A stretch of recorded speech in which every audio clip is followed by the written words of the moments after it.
my beautiful gemstones. Welcome to Friday Night Live Intuitive Oracle. I am so happy to be here, and I am happy that everything looks better than it did last week from that dang Chromebook. Just so you guys know, it's back again. That severe sinus infection that I had, and that it was gone, and it really stinks. I'm a little upset about it because I don't like feeling so just like out of sorts, and it's been years since I got sick once like that. Now the sinus infection is back, but I'm on decongestant, so hopefully it doesn't affect tonight's stream too much. The only thing I foresee is a lot of nose blowing, but that hasn't really stopped in the past few weeks since the first time. So good to see you all. Miss Lotus Girl, good to see you for sure. Mama Cindy Lee, Josephine Van Dam, and Edna, I hope you came back. Val SWPA, I hope those notifications are working, even though I did not share out. But even if I don't manually share something out, YouTube is supposed to share it out for me when I set it up to come out. Not that I really have much faith or put much stock in YouTube, but that is what they're supposed to do. That's a part of the agreement. Richard Elmore, what's up, sweetie? Madison T, good to see you chilling. Charlie, the Bat Mom, it's so funny because I was going to reach out to you if you weren't in here tonight, because I just did my Christmas cards, 73 of them, and yours was the last one because you just happened to be the last address that I had in my address book, and I was like, I wonder how she's doing. I couldn't remember if we saw you last week or not, but I hope you're doing well.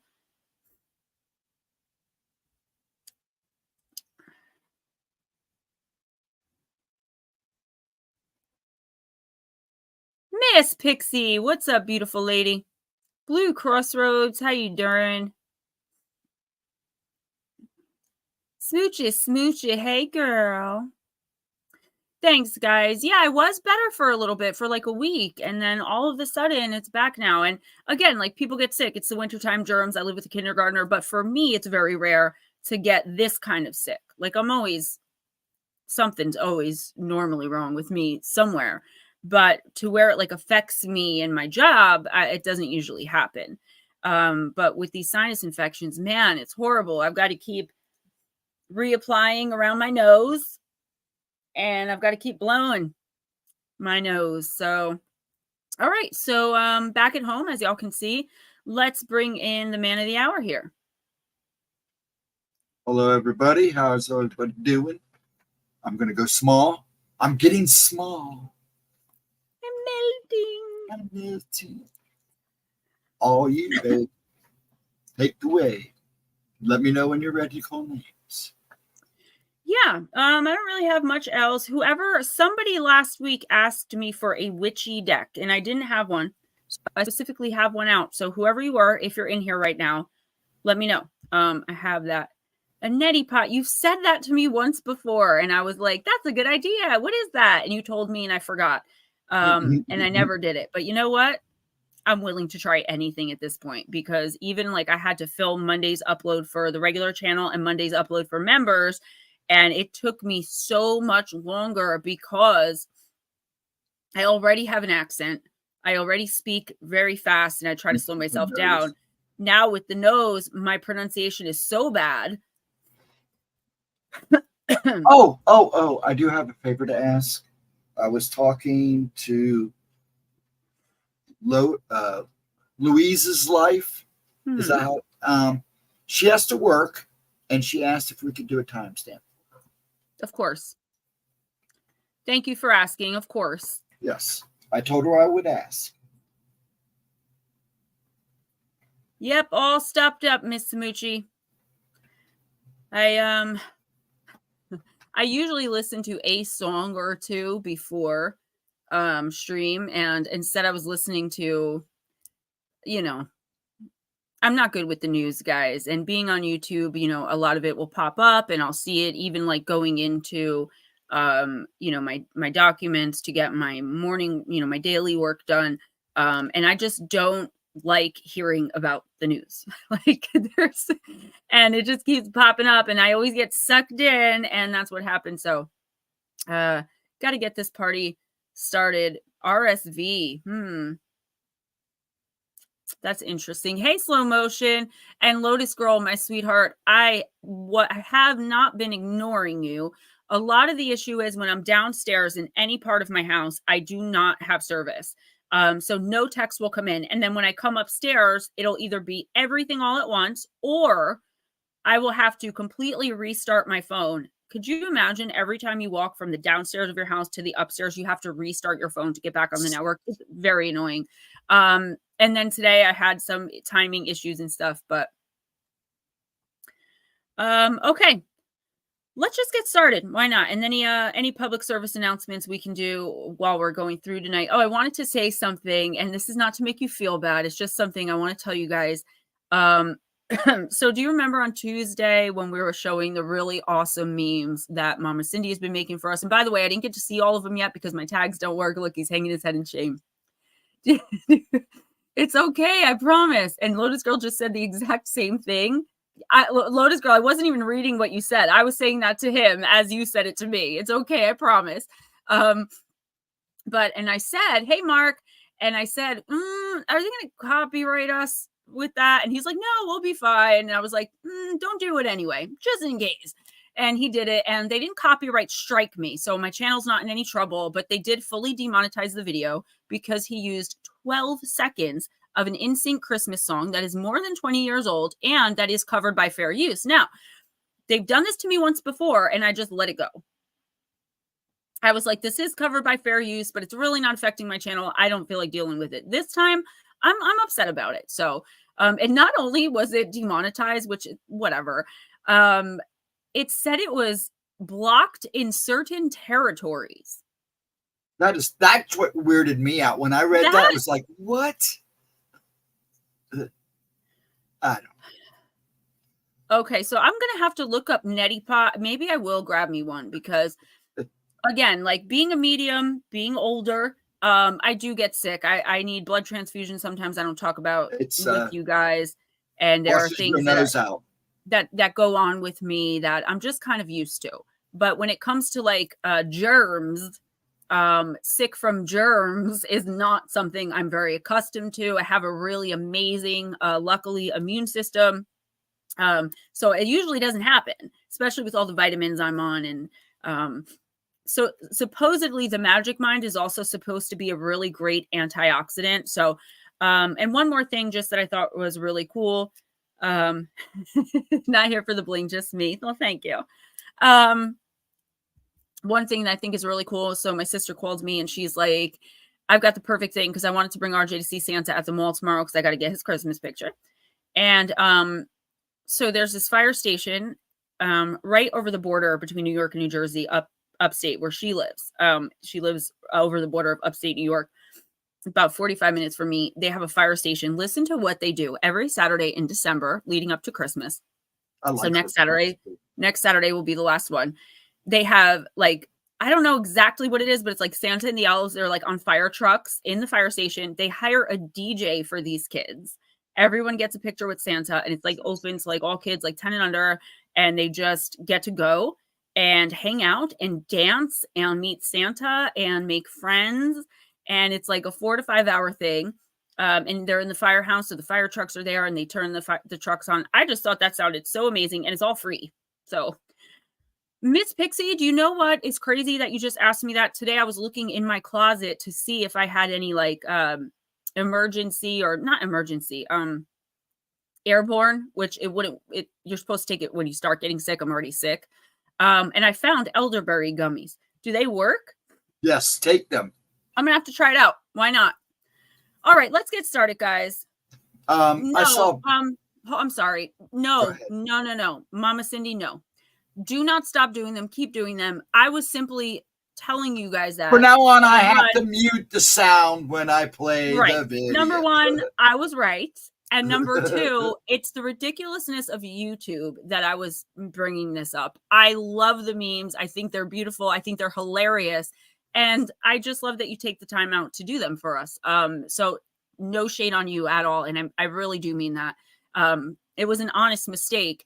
I just brought it up because it's like, do you see? I told you guys how flippin' petty YouTube is.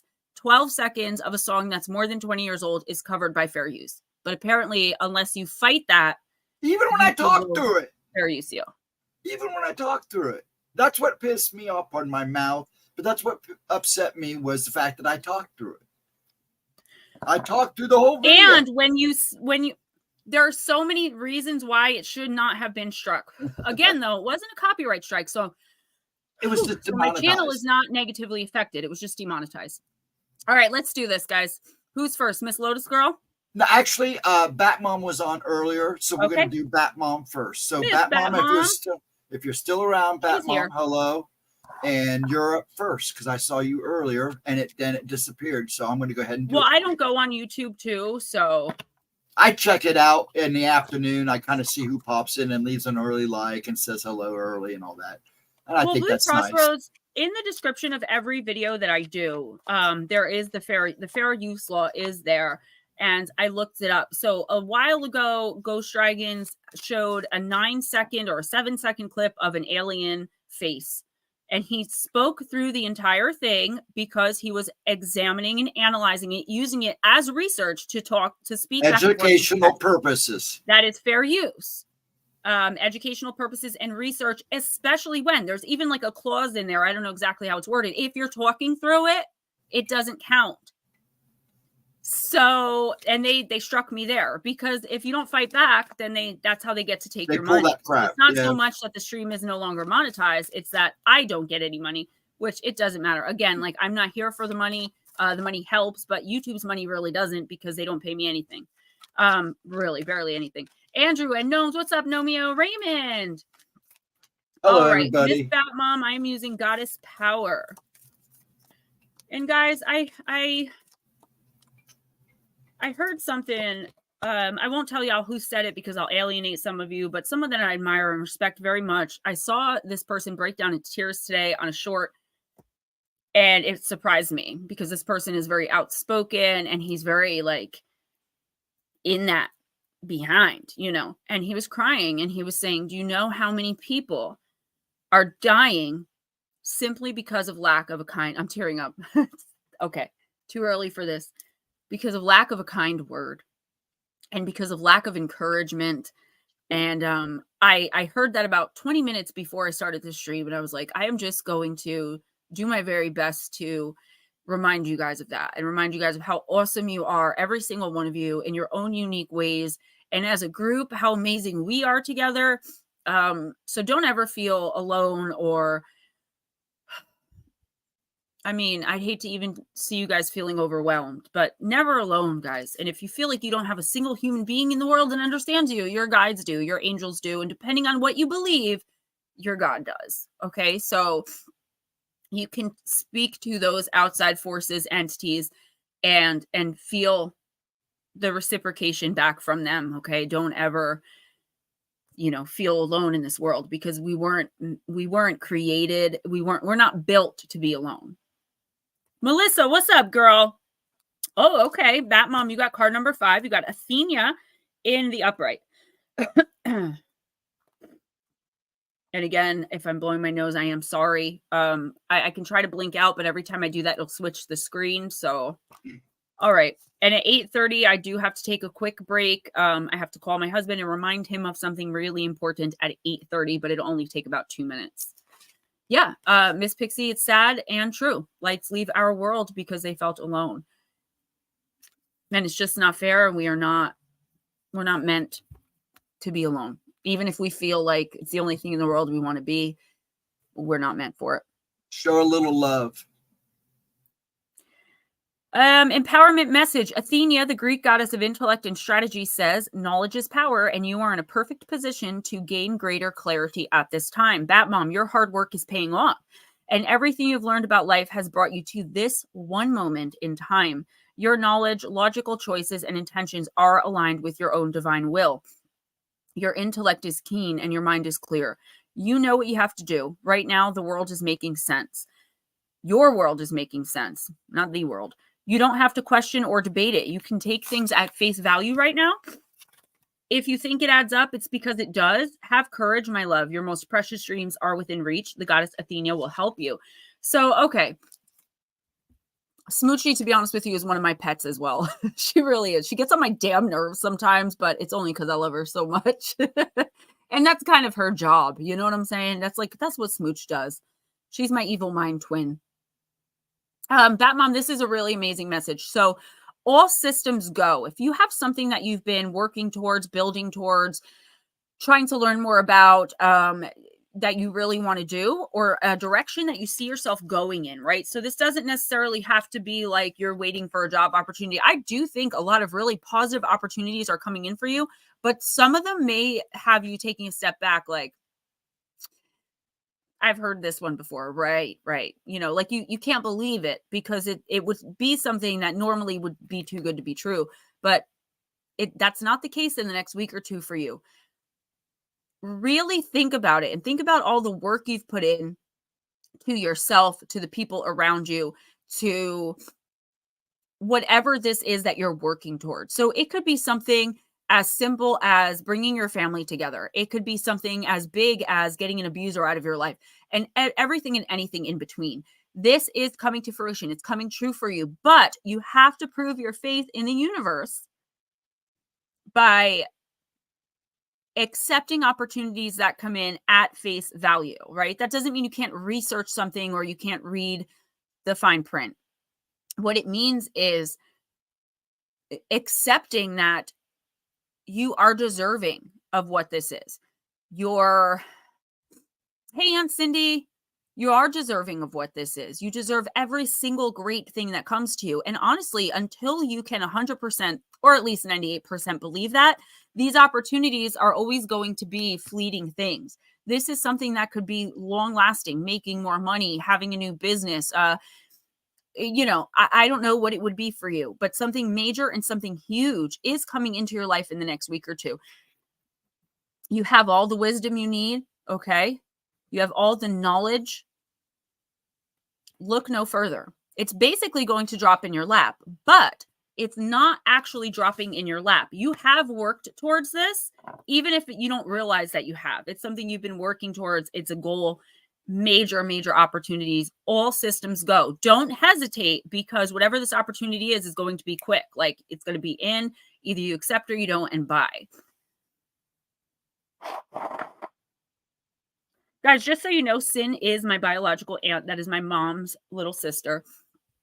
Again, sorry, I'm blowing my nose. I can't help it. Who's next? Lotus Steer. No, Mio, so true. So true. So I'm never alone. I have plenty of attachments. Don't we all? Miss Lotus, I'm going to use for you the wisdom of the House of Night.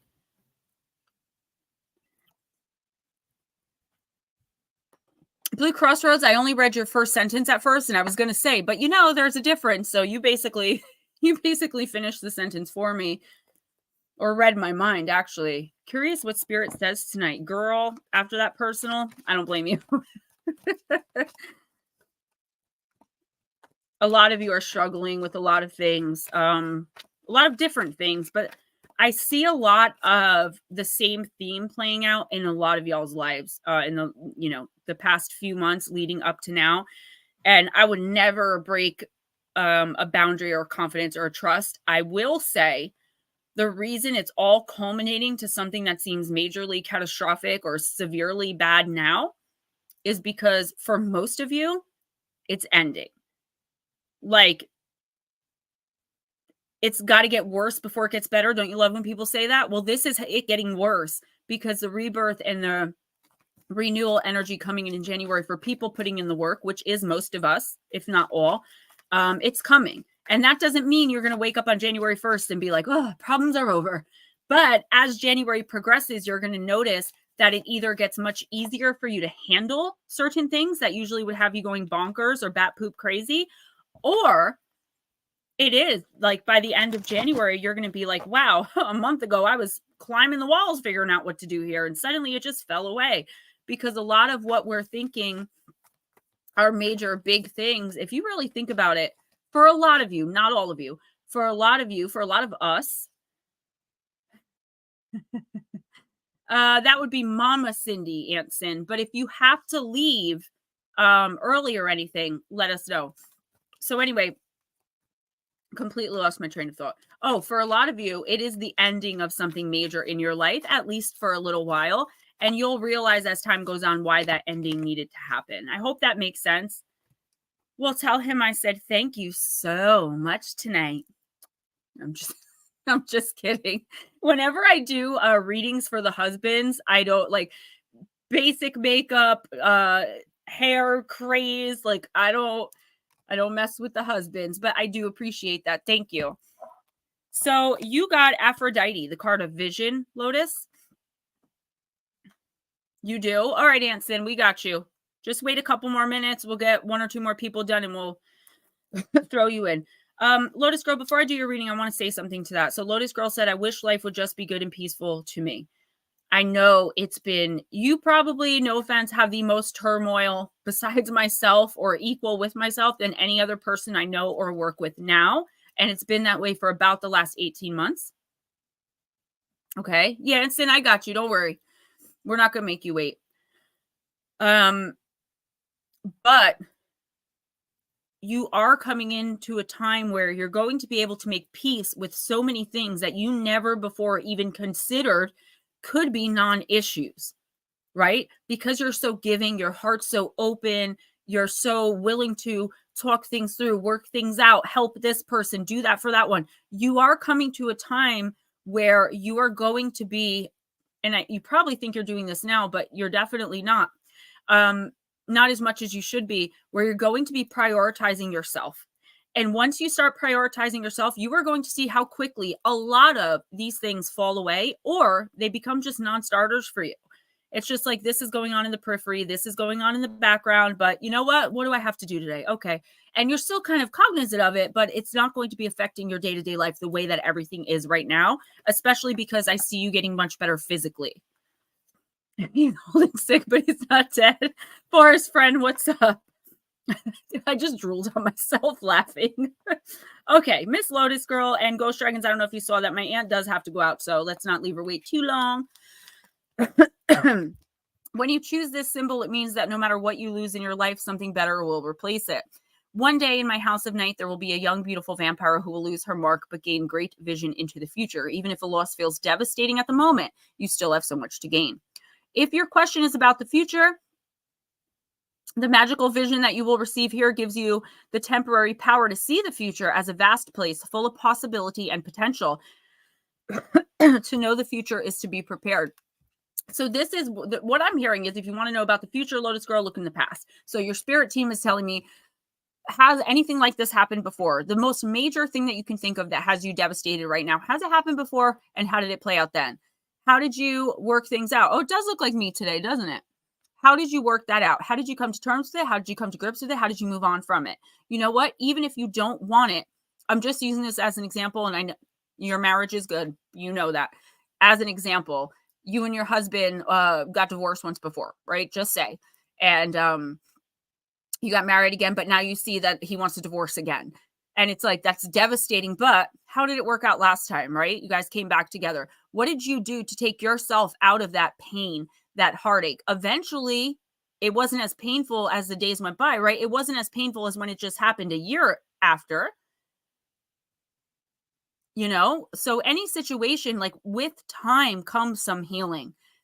Fast forward yourself into time by looking at the past. Okay. What did I do my day to day to make this better on myself? And start doing it right now. Because you are not going to be able to change other people's minds. But what you can do is change your mind about the situation. You've got a lot of physical healing coming to Neil, but not if you can't get past the present turmoil in a healthy way. Who's next? Okay, you can decide on that. You can do either Cindy or Sin. Hey, Vixen Doe. Mama Cindy, do you mind if I do my aunt first because she has to leave?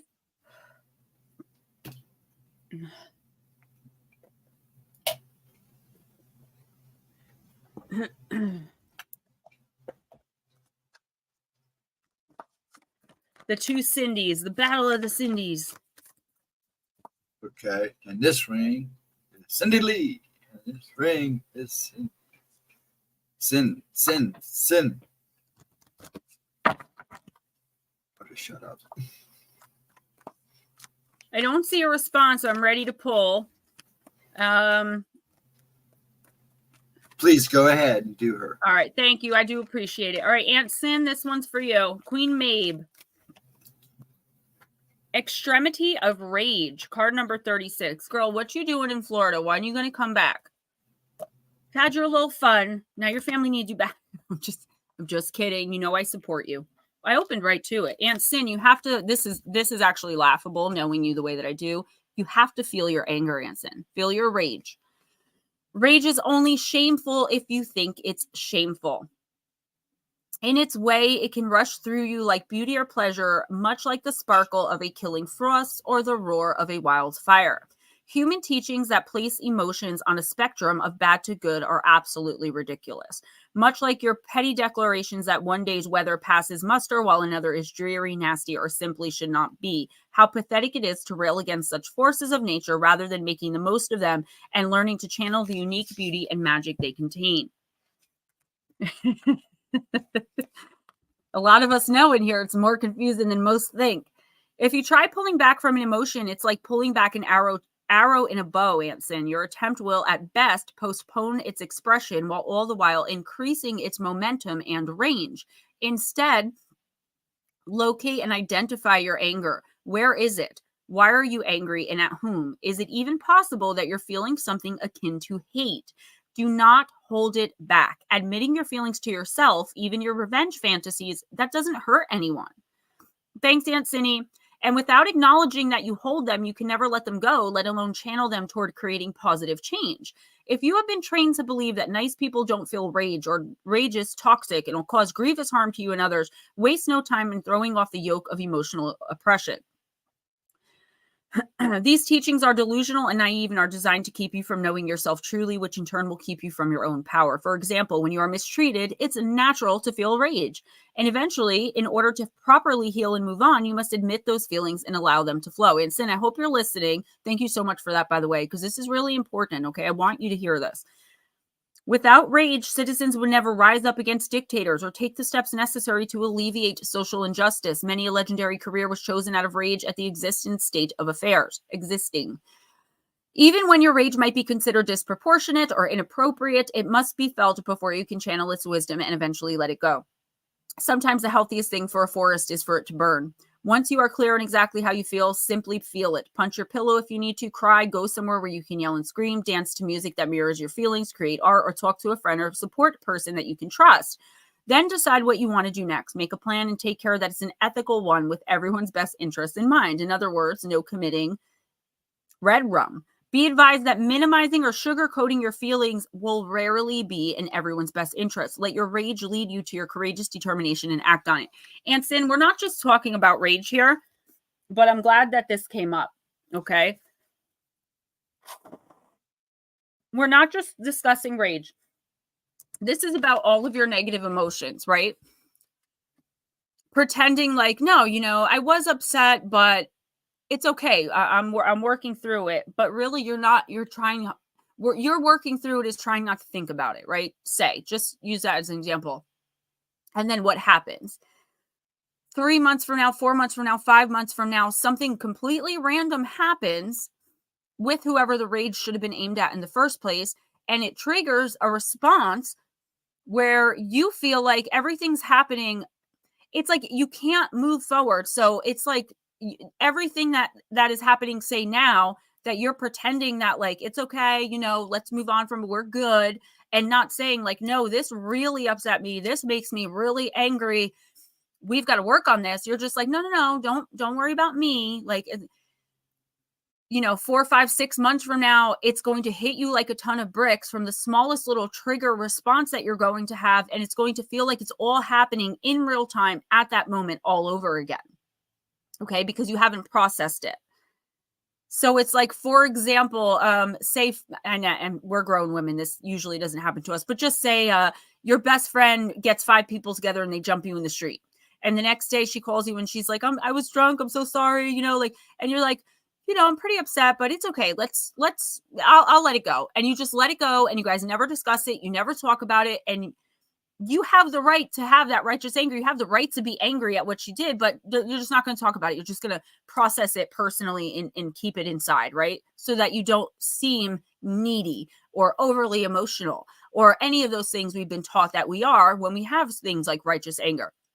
What's going to happen is 2 months later, your friend's going to like pour a glass of wine and you're going to be like, you effing B word, do you remember when and you're going to lose it, and you're going to be just as angry as you should have been when it first happened. Why? Because you haven't allowed yourself to feel those emotions. So if there's something that's going on with you, no matter what you're feeling, whether it be rage or something else, let the people who have caused those feelings in you or who are causing those feelings in you know, and see what they do with it, because then it's on them. We're allowed to feel rage. We're not allowed to hurt others physically. But you know what? If somebody is hurting you in some way or has hurt you, make sure that you express that and let them know that what they did is not okay, simply because you're forgiving them. Okay. And you have the right also, this is an additional message off card coming in directly from your team. You have the right to set your own boundaries. So you have the right to say, I forgive you. This is how I feel. And this A, B, and C, I am not going to be okay with going forward.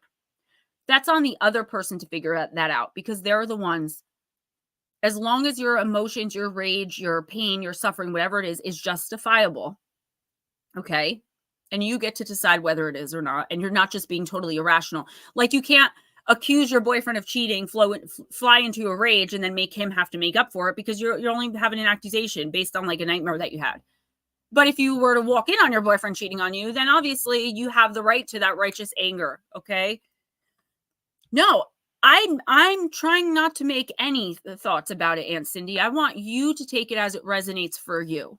And I know that one day I was like, you can call me anytime, and you called me and I didn't answer. That happens sometimes. But please don't hesitate to call me during the week. If I don't pick up right away, I will call you back. And by the way, Nikki's been playing Fortnite with RJ, and they are adorable. And I totally love her for that. And Sin, any emotion that you have the right to express, that's righteous. Exactly. But please don't just go around pretending that everything's fine. You have to, and you know what? I tell people this all the time. You have the right to feel what you feel. Your feelings are valid whether somebody else understands or agrees with them or not. And if somebody cares about you, okay, even if they don't agree with why you're angry, it should bother you, or it should bother them that you are angry because of something they did. They should never completely invalidate your feelings. I think that we, as a society, my generation and yours specifically, that's a lot of us in here, have been taught that being angry is rude. Acting on anger is obnoxious. Having feeling, Anson, you have the right to feel how you feel. And I think what the card is saying too is you should talk to the person that's causing it if possible, or talk to someone that you trust and try to work it out. On the weekends is really bad for me, but Monday through Friday, RJ gets on the bus at 8, and by 10 o'clock, I'm upstairs and ready to work. You still get through my block, just call me. If I don't answer immediately, it means usually I'm filming, and I'll call you right back. I got you. And you can ask anyone in here. I never talk about anything private with anybody at all, unless I'm given permission. So Blue Crossroads, that message is for everybody. If it resonates with you, absolutely take it. Okay. You have the right. We all have the right to our feelings. And again, if I say I'm just using my husband as an example. I'm not saying this ever happened, but I'm just saying, or let me use Stephen as an example so nobody gets offended. Say that I tell Stephen, like, when you referred to me as my real name the other day, I was devastated. I cried all night long. I couldn't believe you would do that to me. He might think that's a little extreme, but whether he understands it or not, he's still going to be upset that he did something that affected me that way, because he cares about me. So whether or not he thinks I had an appropriate reaction, it's not for him to judge what's appropriate on my emotional spectrum. That's for me to judge. And for the person who cause the pain and the harm and the hurt or whatever, to just understand that they did hurt me and say they're sorry at the very least. Josephine, you're good, girl. I saw you in here before. Who's next? Sorry that took so long, but that is my blood, and I got to make sure my aunt's okay. I make sure all of you guys are okay. Never okay. Actually, Cindy Lee's next. Okay. Miss Batmom, you know, I'm just saying. You know, I'm just saying. After we do Cindy Lee, we're going to do slow motion because they got to go across the pond, and then it's Josephine. Guys, if you have anything that you have to do, if you need to leave early, let us know, because I want everyone who comes in here for a reading to get one. Miss Mama Cindy, we are using the Urban Crow. You're welcome, Aunt Cindy. Thank you for the amazing donation. Good night. Love you. Multifaceted Julie girl. Jules, I would like to send your daughter a Christmas card. If you want to text message me her name, and I could send it to your address. I don't remember if she lives with you or not. Just tell me how to address it. Like when I sent Long Island Bigfoot's on the box, I addressed it, you know, care of Long Island Bigfoot. All right, Mama Cindy, let's do this. I got all these really cute little Christmas themed fun, not fun dips, that was last year. Pez dispensers, little snowmen and Sandy Claus. Ooh, Mama Cindy, you got the card of resistance. All right, Miss Jules, just, I know her name is Samantha. Just text me her last name or whatever name she uses that the mail will get to her. Card of resistance. Let's see what this is all about. I haven't used this deck in a while. Pima Chaudron said, "You are the sky. Everything else is just the weather." I like that. There may be a strong wind coming your way. However, you do have the ability to find a path with least resistance. Have you ever seen a crow get thrown by the wind? The bird may get taken off guard, but it always finds its balance again. Cindy, resistance brings an obstacle or adds friction to a situation. Ideas that once would have sailed into completion might now require some additional work. You may find a project or goal now requires an extra step to pass on to another phase. Resistance might manifest itself as a need for approval from an outside influence that takes longer to achieve. When resistance appears in a reading, you're asked to be adaptable and find the path of least resistance. Okay, definitely. So, Mama Cindy, what I'm getting here is and this is a specific story, like specific to you. So this is coming a little bit off card. I feel like there is something that you've been trying to do or that you once wanted to do and tried to do, and it's like nobody understood it. Everyone, you know, maybe even mocked it or just kind of ignored it. And maybe it's something that you weren't able to get off the ground. Or I see this as you were trying to help someone through something, help someone with something, and they just were not, they were like, whatever. You know, I always say trying to help an addict get clean is like teaching a cat to bark. Or a dog to meow, right? And this is something like that. They just weren't having it. They weren't with it. But now it's like that situation's coming back up again, and you have the means and the ability to help somebody do something or to get something done yourself, but you're kind of feeling a little stubborn about it. Like, you know, hello, or like I used to say in high school, hello, on the way. Why would I ever help you now? After everything you've done and put me through, you know, and that's not in a mean way. It's just like, no, I'm not going to waste my time for the 45th time trying to help you with A, B, or C. So that's a specific story I'm getting. I don't know where it's coming from. I'm not you. The universe is saying, just give it one more shot. Okay. One more shot. An additional message. Woo, they're chatty tonight.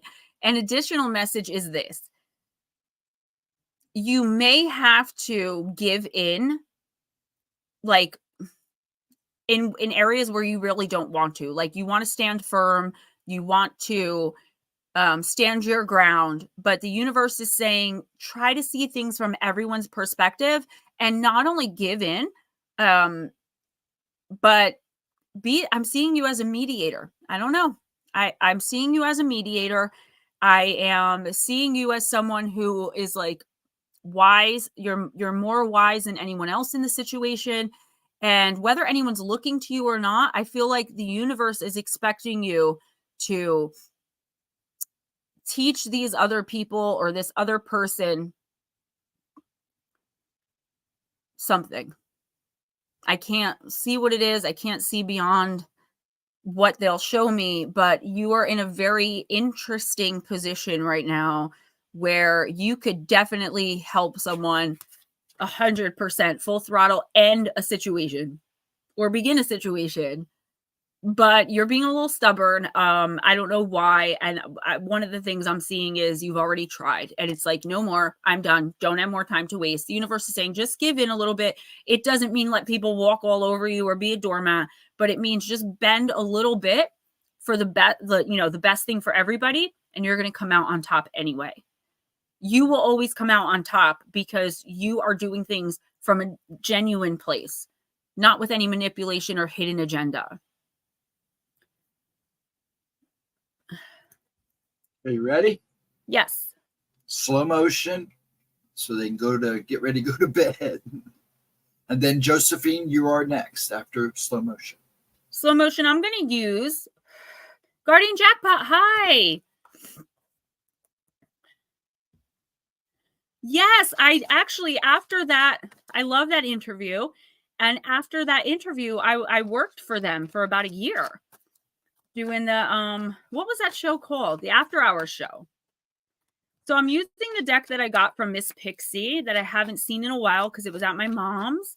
It's the Mythical Goddess Tarot, and it says Tarot, but it reads like Oracle. And don't worry about it, baby girl. You could be late to my party any day. Ooh, Christmas candies. Yummy, yummy. Jarvis! My favorite is gerbil milker. All right, slow motion. The Seven of Seas, which is the card of denial. I will say seas in tarot and oracle are water, emotion. So denying emotion, perhaps. Let's see. Venus in Scorpio. A woman lies trance-like in her Egyptian night boat in a death-rite attire. She is shielded from her feelings and numb to her surroundings. 7 snakes watch her, alert to her comatose state, ready to initiate her into the next life. This is a warning card, come alive, and to come alive. This is a warning card for you to come alive and feel again. It's time to ask honestly of yourself, what are you afraid to heal, and what behaviors are keeping you from facing your true feelings about something? Now is the time to come out of the trance that keeps you in denial that leads to your death. Show courage and drop your inner shield so that you may listen to the essential messages your heart must tell you. So there is definitely something you're denying here. You're denying feeling some type of way. I call that feeling some type of way, slow motion. You're feeling some type of way about something or someone. But like I said to my aunt, you're kind of just like, I'm not going to make a big deal about it. You know, the universe is saying you have every right to make a big deal about it. Go ahead and do so. You have to come to terms with whatever this is. You have to work through it or you're never going to get through it. It's never going to get better. So if you're sitting there, and I'm only using this as an example, guys, saying like, I don't care if I spend the rest of my life alone.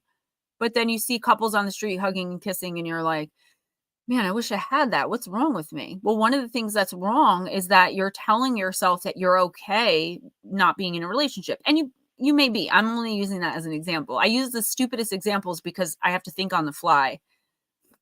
Oh, Lotus Girl, I'm happy. I'm happy that it's on point.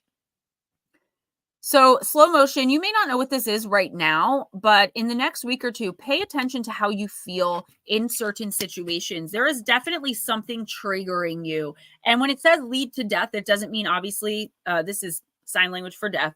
It doesn't mean actual death. It means something is going to, what is the word? It begins with an I. Irreparably be changed in you. So we're like, it's like there's going to be no getting past it then. So if you're really pissed off at someone, say that anger card, right? Say you're really pissed off at someone and you don't address the situation, it's going to build and build and build until you blow up and then things can't be fixed. It's something like that, but I'm not saying it's necessarily anger. It's like you've talked yourself into pretending everything's okay about a situation when it's not. And you have to realize why it's not, how it would be better. Can you make it better? If not, how can you have to analyze whatever this is. Why no puppies? I mean, I'm not an animal person myself, but I love me a cute little puppy dog. Everyone who keeps talking about these Buckeyes, I don't even know what they are, but if someone I'm going to send you a box of chocolate Buckeyes. I was going to say, can someone and you're going to be in heaven. They're almost as good as your chocolate strawberries. Okay. And next is Josephine. I was going to say that, but I was vaping.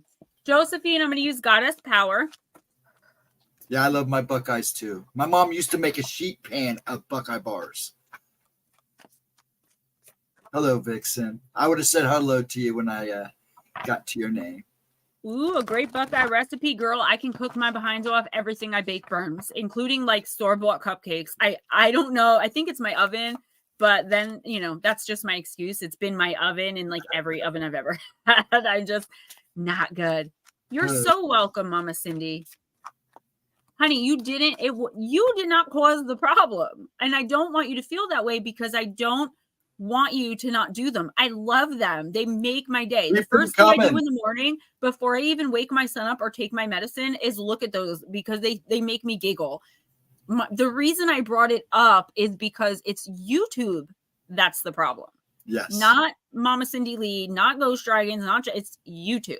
And I tell you guys those things so you can understand why, like sometimes in chat, I have to get really strict with the things you guys can say, but I want you guys to see what I'm dealing with. So yeah, please don't think another second about it. I did not bring it up for that reason. And I kind of brought it up to jokingly shame Ghost Dragons because he felt so bad about it. And I was calm about it. I always feel bad though. Miss Josephine. And yes, you Andrew. Guys are so sweet. Oh my gosh. The Ohio State Buckeyes are named after our famous Buckeyes. And Josephine, I believe you got this card before. Steven, I'm sorry. It didn't. Oh, no, you're good. Do your reading. Yeah, but I talk over you and ignore you a lot. And I think people see that as me being nasty to you. It's not, guys. Sometimes I don't even hear him. I'm so focused on what's going on around me. Not the sound of my own voice. Okay. People are like, she's so focused on her own self. No, I'm not. It really is not that. So Ayin is card number, it looked like a 4, but it's number 1. And it is the card of adaptability, but it's in the... Oh, Anna, good. I'm glad, girl. Got to do that. It's in the reverse shadow position. Josephine, sometimes you find yourself unable to respond to life's challenges because you're holding on too tightly to an image of how things should be. It's hard to adapt to changing circumstances when you're so connected to familiar conditions or an old identity, or you may be too attached to the form of your desired outcome. And when things go in a different direction, you tend to resist. Have no fear. Instead, love these changes. Be open and curious. Call on the goddess Ayin to embody her power. Remember, she could effortlessly shift from one form to another and move between worlds without consequence. Trust that whatever you're bumping up against will dissolve through your willingness to simply be with what is and allow the magic to reveal itself. So listen, Josephine, this is a really good reading because a lot of people, myself included, do this often. And we don't even realize we're doing it so often, right? So this is talking about we've seen a lot of like a toxic narcissist type in your orbit. And I believe there was a time when you moved yourself out of that situation or were at least contemplating doing it. So let me use that for an example. Let's say an abused woman finally decides, I don't care where I'm going to live. I don't care how I'm going to pay for it. I don't care about my belongings. I am leaving. I can't do this anymore. Then once she does that, she gets back on her feet a little bit. She starts thinking, well, it wasn't that bad. It wasn't that bad. Was it I overreacted we start talking ourselves into going back to what's comfortable, even if what was comfortable could have potentially harmed us or killed us. Because the body forgets, the mind forgets, like the body forgets pain. We burn ourselves and, we forget what it actually feels like. We just know that it hurt. We don't constantly, if you burn your finger when you're 2, you don't feel that burn for the rest of your life nonstop, right? The pain goes away. And it's the same thing with memory, with our thoughts and our emotions. We remember that it hurt, but we don't remember how desperately it did. And we start to go, well, I'm glad everyone was reminded to take their meds. Real sincerely. Always a good thing. So Josephine, what this card is saying is, do not think about the past as a comfortable place that you want to return to. You have to start focusing on the future and on what you're going to do next, not what you could have done. If we sit around focusing, well, when I was 16, I could have not had my first kid, and then I could have finished school, and then I probably would be working for the FBI, or maybe I would have been a mom. We can't do that. We'll never get anything done if we sit around reminiscing on what we could have done. Oh, I should have stayed in my comfort zone and stayed married to so-and-so, even though he was a beater, cheater, overeater. Like, no, and we have to learn from those.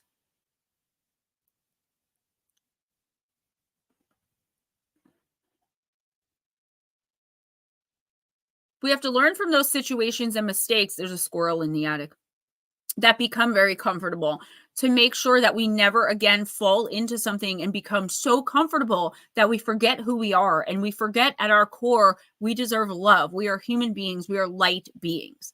Okay. So if somebody is trying to talk you back into coming to a job that didn't pay you enough, getting back into an abusive relationship, helping out a narcissistically abusive parent or friend, the answer should always be no. You can kindly say it. Josephine, do not fall back into the trap of whatever this is. Comfortability is a really bad thing. Being comfortable is not always a good thing, because when we're comfortable, we're good. We don't need anything more. But as human beings, we always are looking for the next best thing. I don't mean it in a bad way, like a man, can't settle on a channel on the television, which is very annoying. But seriously, like, we should always be striving for more. They get in sometimes. I'm very surprised, because we usually don't get a lot of squirrels, because the foxes eat the squirrels, the bears eat the foxes. So I'm surprised, but I can tell by the scrape, scrape, scrape that it's a squirrel.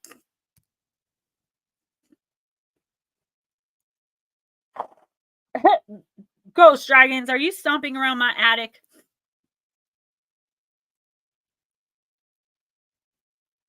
I got out of the attic and went up in. I got out of the basement in the cave, and I got bored, so I wanted a sky view for a change.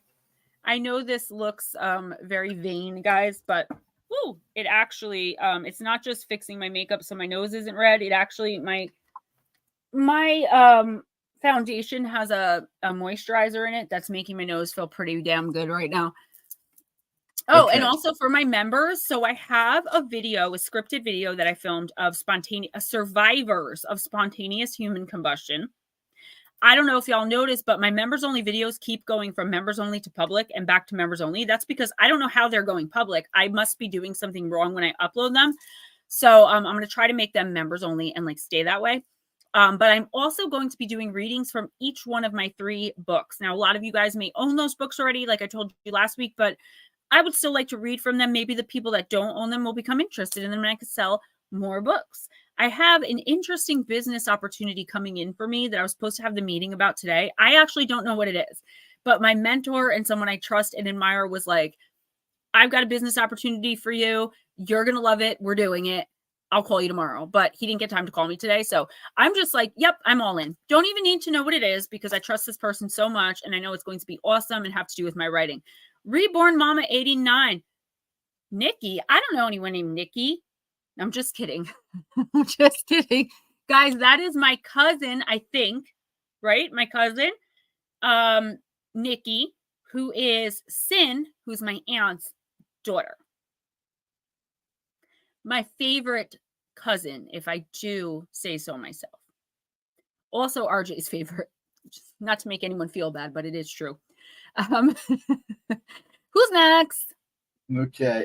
And thank you, Miss Pixie.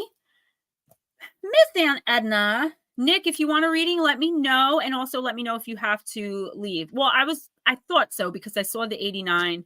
Mark Hall said, thank you guys. When I know more, I will definitely let you guys know. And Edna, I'm going to use Shadows and Light.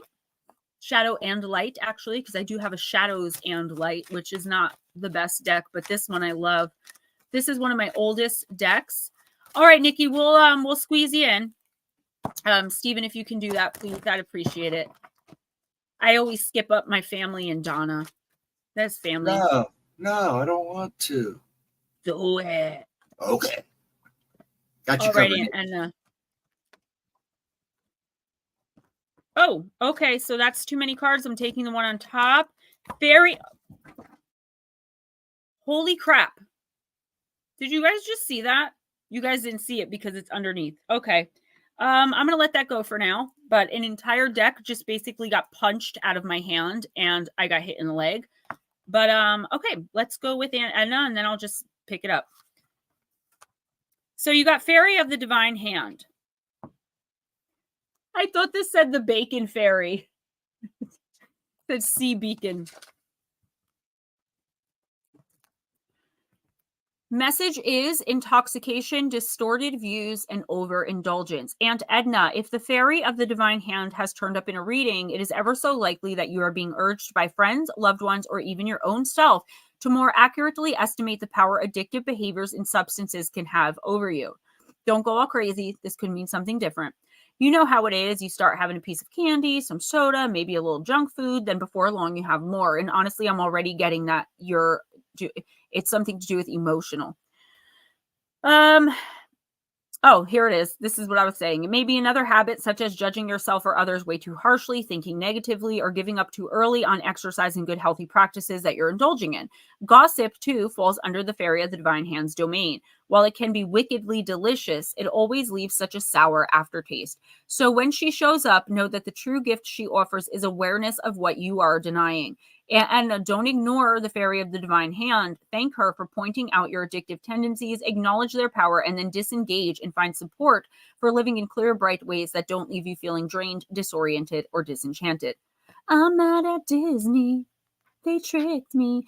The Fairy of the Divine Hand speaks. I am here to reveal to you what will tempt you. It is delightful, this thing that you are being offered, and surely a little won't hurt. I am Fairy of the Divine Hand, and I appear to you when you are blinded to what you absolutely must see. Come and truly examine what's being offered to you. Underneath this apparently harmless fun, spending, partying, distraction, and temptation lie disorientation and fear, and things may appear to be quite different than how they truly are. But here, look and look closely. Do you begin to see what will take place if you continue down this path? If you sugarcoat the possibilities of where this may end, don't push down the feelings and warnings you have inside of you and instead come a little closer and really look. Do you begin to understand that what seems such a small thing may indeed change lives? Take a moment, look, think, connect with your deeper wisdom, decide whether you'll join in what is tempting you, or whether you will watch a while longer and make the wise decision instead. Divination message. Stop right now. That's what it says with exclamation points. Your intuition, your inner sight, and clear vision is sending you a very clear warning. And a red flag has just gone up, and this is the time to stop and look and listen before going forward. Your higher self, your clear sight wants you to stop and think before simply taking this wonderful temptation someone is offering you. It may be in the form of a secretive relationship, junk food, alcohol, sex before you're ready, or behaving in ways that are unsafe and disrespectful, speaking harmful words and thoughts that could scar people for a really long time. That moment's indulgence could have long-term repercussions that could lead you away from well-being, clarity, and harmony. You know when this temptation comes that you don't need to flee. You do not need to flee. You do not need to indulge. You do not need to curse and berate this lovely, very earnest fairy with her clear message to stop and truly look at what is taking place. You know you simply need to pause, be quiet, clear your mind, and know now that one of your fiercest addictions is seeking you out and you are wavering, caught in its delirium. There is not an opportunity to escape. This is your chance to break free. Let me pick up these cards. So, oh my gosh. I'm sorry, guys. They're everywhere. Just give me a second. How does this happen? Edna, see my comment. Okay.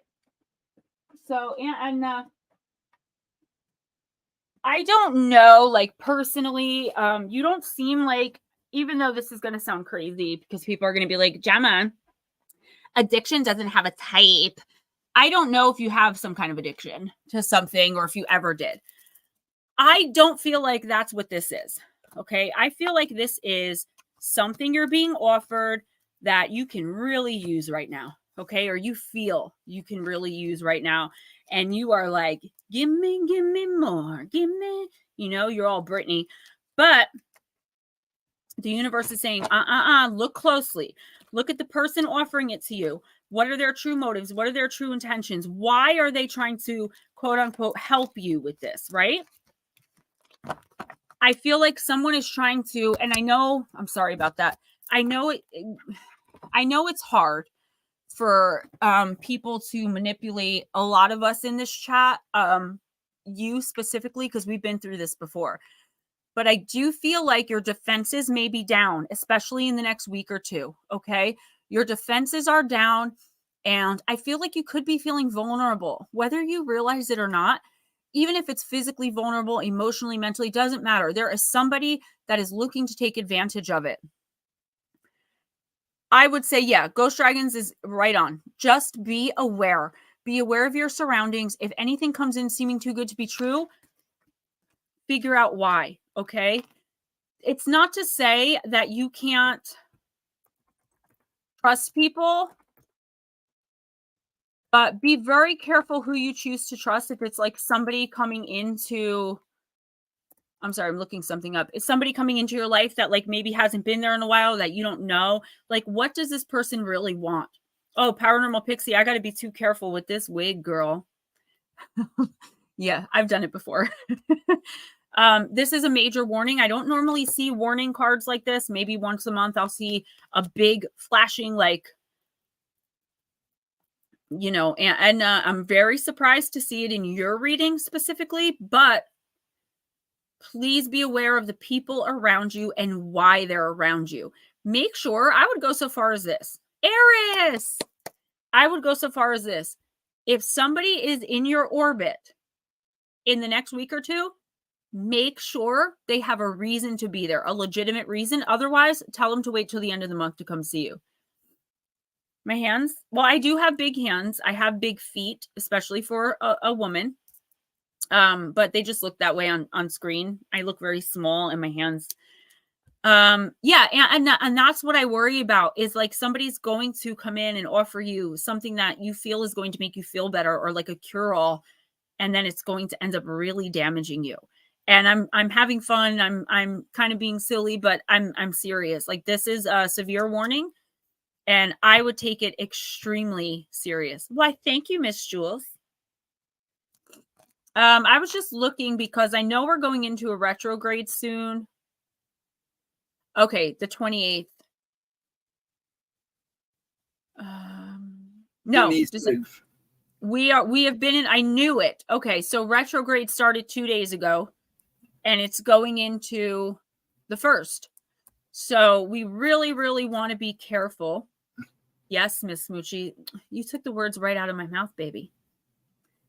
We really want to be careful with who and what we're allowing in, because I tend to find also that when we receive spiritual attachments during a retrograde, believe it or not, they tend to be harder to get rid of. It's like, I don't know, my friend Nick Y, I don't know if you guys remember him. He used to say Mercury's in lemonade, and someone said Mercury's in Gatorade. It's silly, but it's actually, it is real. It's the planetary positions are affecting the gravity, the way technology works. You guys know the whole nine. So, and I love ya. And I do worry. Thank you, Jules. Thank you so much. I really do like this one. I like my orange one the best, but this is my 3rd favorite. So orange, long pink, then this one. All right, who's next? Okay. First, you have to have big feet for the big high shoes you wear. Anyways, we're going to do Val, then Richard, because I called them. Then we'll do your Nikki, reborn mama. And then we'll go from there. Nikki, you are 3rd. And let's not forget, I have to take a quick break to go pee and to call Ray at 8:30. So Nikki, hang around because you're coming up. Val is next. I wanted to say something.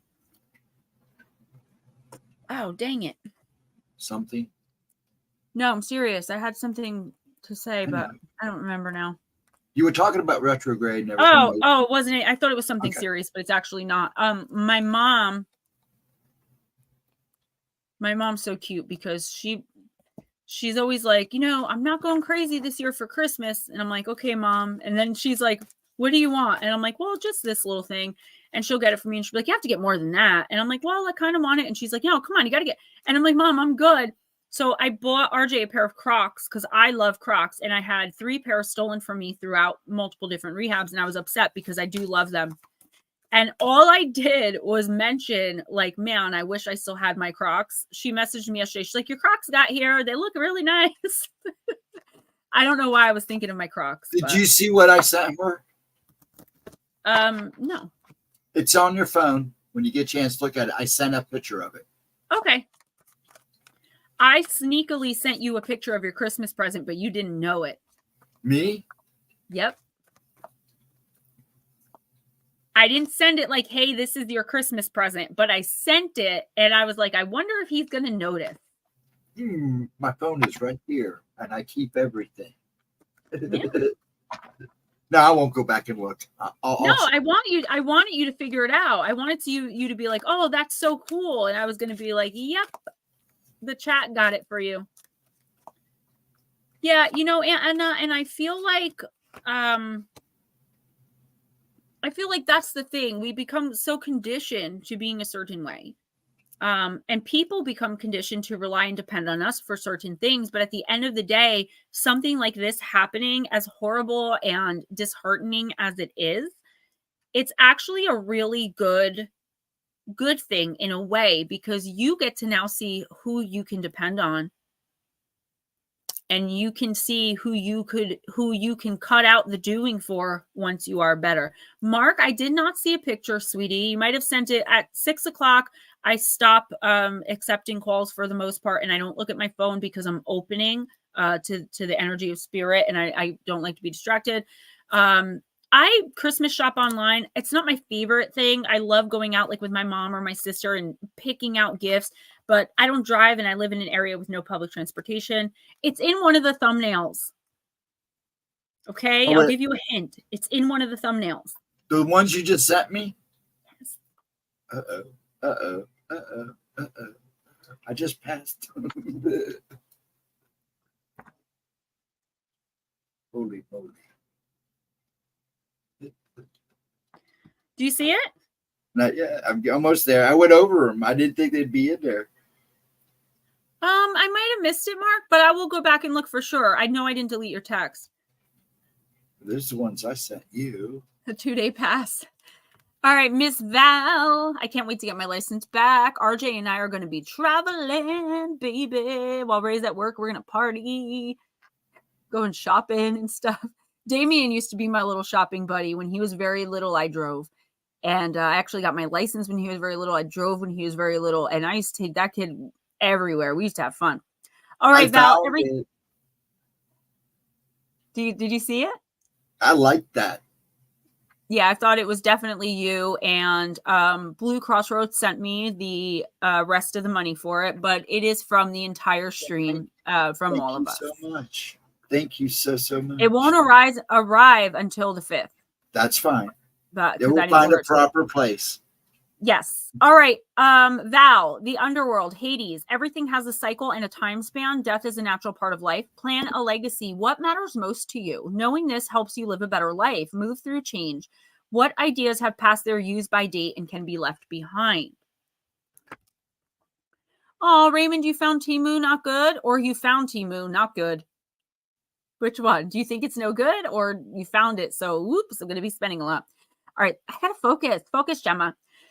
There's a myth that many people don't know about the Greek underworld of the god Hades. Hades had 2 brother gods, Zeus and Poseidon. When their father Kronos divided up the kingdoms of the world so as not to cause a fight, the brothers decided the fairest way was to draw lots for the kingdoms. Hades inherited the underworld by lot, and his brothers Zeus and Poseidon received the sky and sea respectively. While Zeus was the leader of the 3, Hades was neither monstrous, evil, and he wasn't ugly. Like many dark gods, Hades has a bad reputation simply because of his association with death and darkness. As one of the gods of the underworld, Hades was well respected by Greeks, and they were careful to honor him. Well, yet of course he was feared. Unlike, say, Ares, Hades was not a particularly nasty god or even looked for love. And he even looked for love a little more seriously than his brothers. The story of Persephone is possibly the most famous story featuring Hades, and one that shows that death is just another cyclic part of life. In the oldest form of the myth, Hades falls in love with Demeter's daughter Persephone and is a chaste, and it is a chaste and proper love. Hades goes to Zeus for permission, and Zeus promises Persephone's hand in marriage to Hades, but unfortunately, Zeus doesn't tell the women this, and he forgets his promise.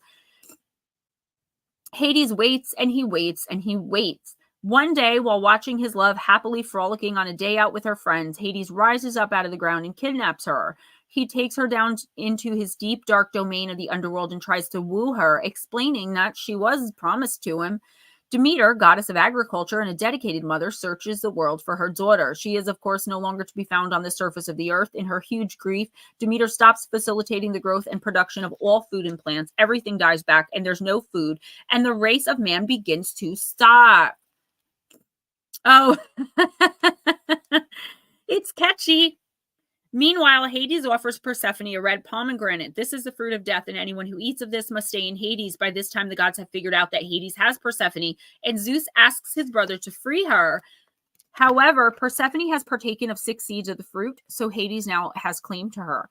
In fairness, Demeter negotiates with Hades so that Persephone can live 6 months of the year with Hades and 6 with her. Persephone becomes queen of the underworld in her own right, and then, led by her torch-bearing friend Hecate, my boo, rises from this realm to spend time with her mother for the rest of the year. So this is how the seasons were formed. Every 6 months, the earth dies back, and Hades claims the winter season and his bride. Then Demeter claims her daughter back for the growing seasons of spring and summer. The underworld is a realm like any other, and one that, although full of mystery, is full of possibilities. Death is a step before rebirth. Val, a fallow field with nothing growing, is necessary so that things may be planted and spring forth again. The underworld, like our unconscious, is a place of infinite possibilities. Plant companion is Lily, and your crystal companion easy, black tourmaline. Yeah, Madison, and that's just a human thing, you know. All right, so Miss Val. Oh, Miss Smoochie, me too. I believe they're real. But she's still my favorite. Her and the Morrigan. Miss Val, it's like, I feel as though you're starting to, your frame of thoughts and your frame of references are starting to change. So you understand that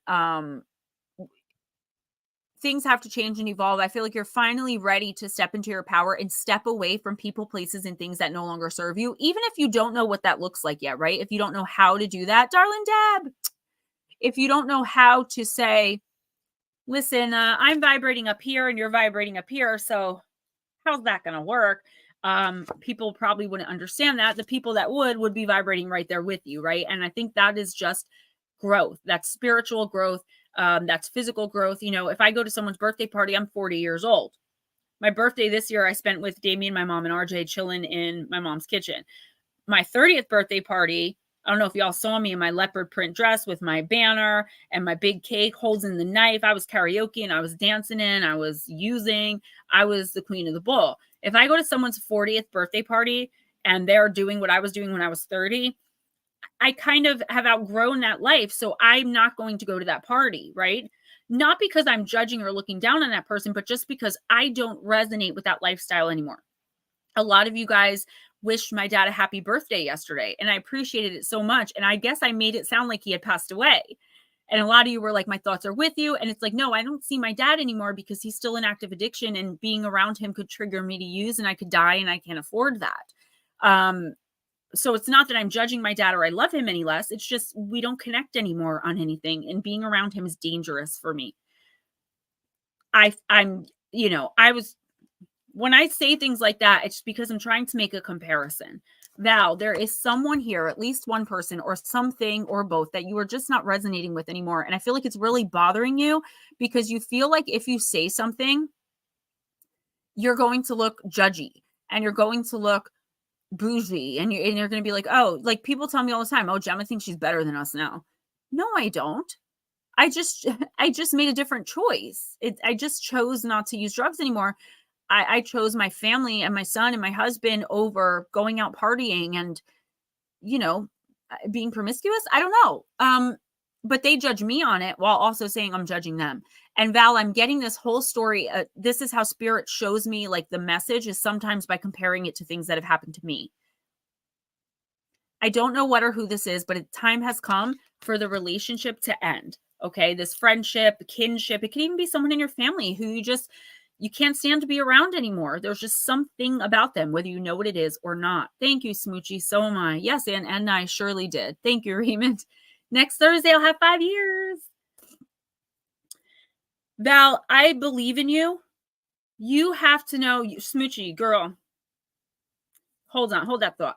Val, you have to know that you are perfectly within the right to stand up for yourself and for the way you want to live your life. I hope this makes sense to you. If not, this is some stuff that's going to be coming in the next week or two, possibly with the rebirth energy of January. Smoochie, as far as holding my beer, girl, I drank pints of beer with a straw because I only drank beer to chase the shots of Jack Daniels. Then once I started using, I didn't drink at all. I would go sing karaoke and drink pineapple juice.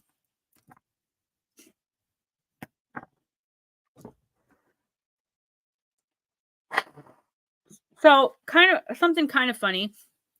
I hesitantly showed my mom my rap when I did Bottoms Up by Nicki Minaj, and when I did, which is apparently a trend, and when I did Soldier by Eminem, thinking that she was going to be like, what in the actual F are you doing? She was like, oh my God, send them to me. I love them. She's like, did you show the boys? Meaning my sons. I'm like, no, I don't want to embarrass them. She's like, they're not embarrassing. Those are, like my mom was so excited about me doing those. So I was proud of that moment when my mom's proud of me, like that's a big deal for me. My dad's always proud of me. I could be doing backflips in the gutter and my dad will be like, that's my baby. You know, my mom, it takes a little more to impress her. Yeah.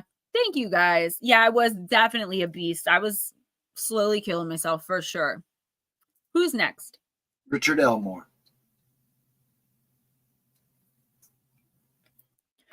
Last year we streamed on my 4-year anniversary. Val, I'm glad that resonates. I want you to call on if you believe you have angels, if not your spirit team, if you believe in God, whoever your higher power is, even if it's just your higher self, call on them to help you get through this, to give you the right thing to say. Because I got to tell you, I'm getting the feeling that no matter what you say, you're going to be judged. They're going to be like, oh, she's judging us, or I'm just getting that ick factor. You are 100% in the right. Okay. You have the right to break away from people, places, things, and situationships that no longer serve you. And if you need someone to tell you that, girl, text me and I will tell you that every morning for the next week. All right, Richard. Oh my gosh, Miss Lotus girl.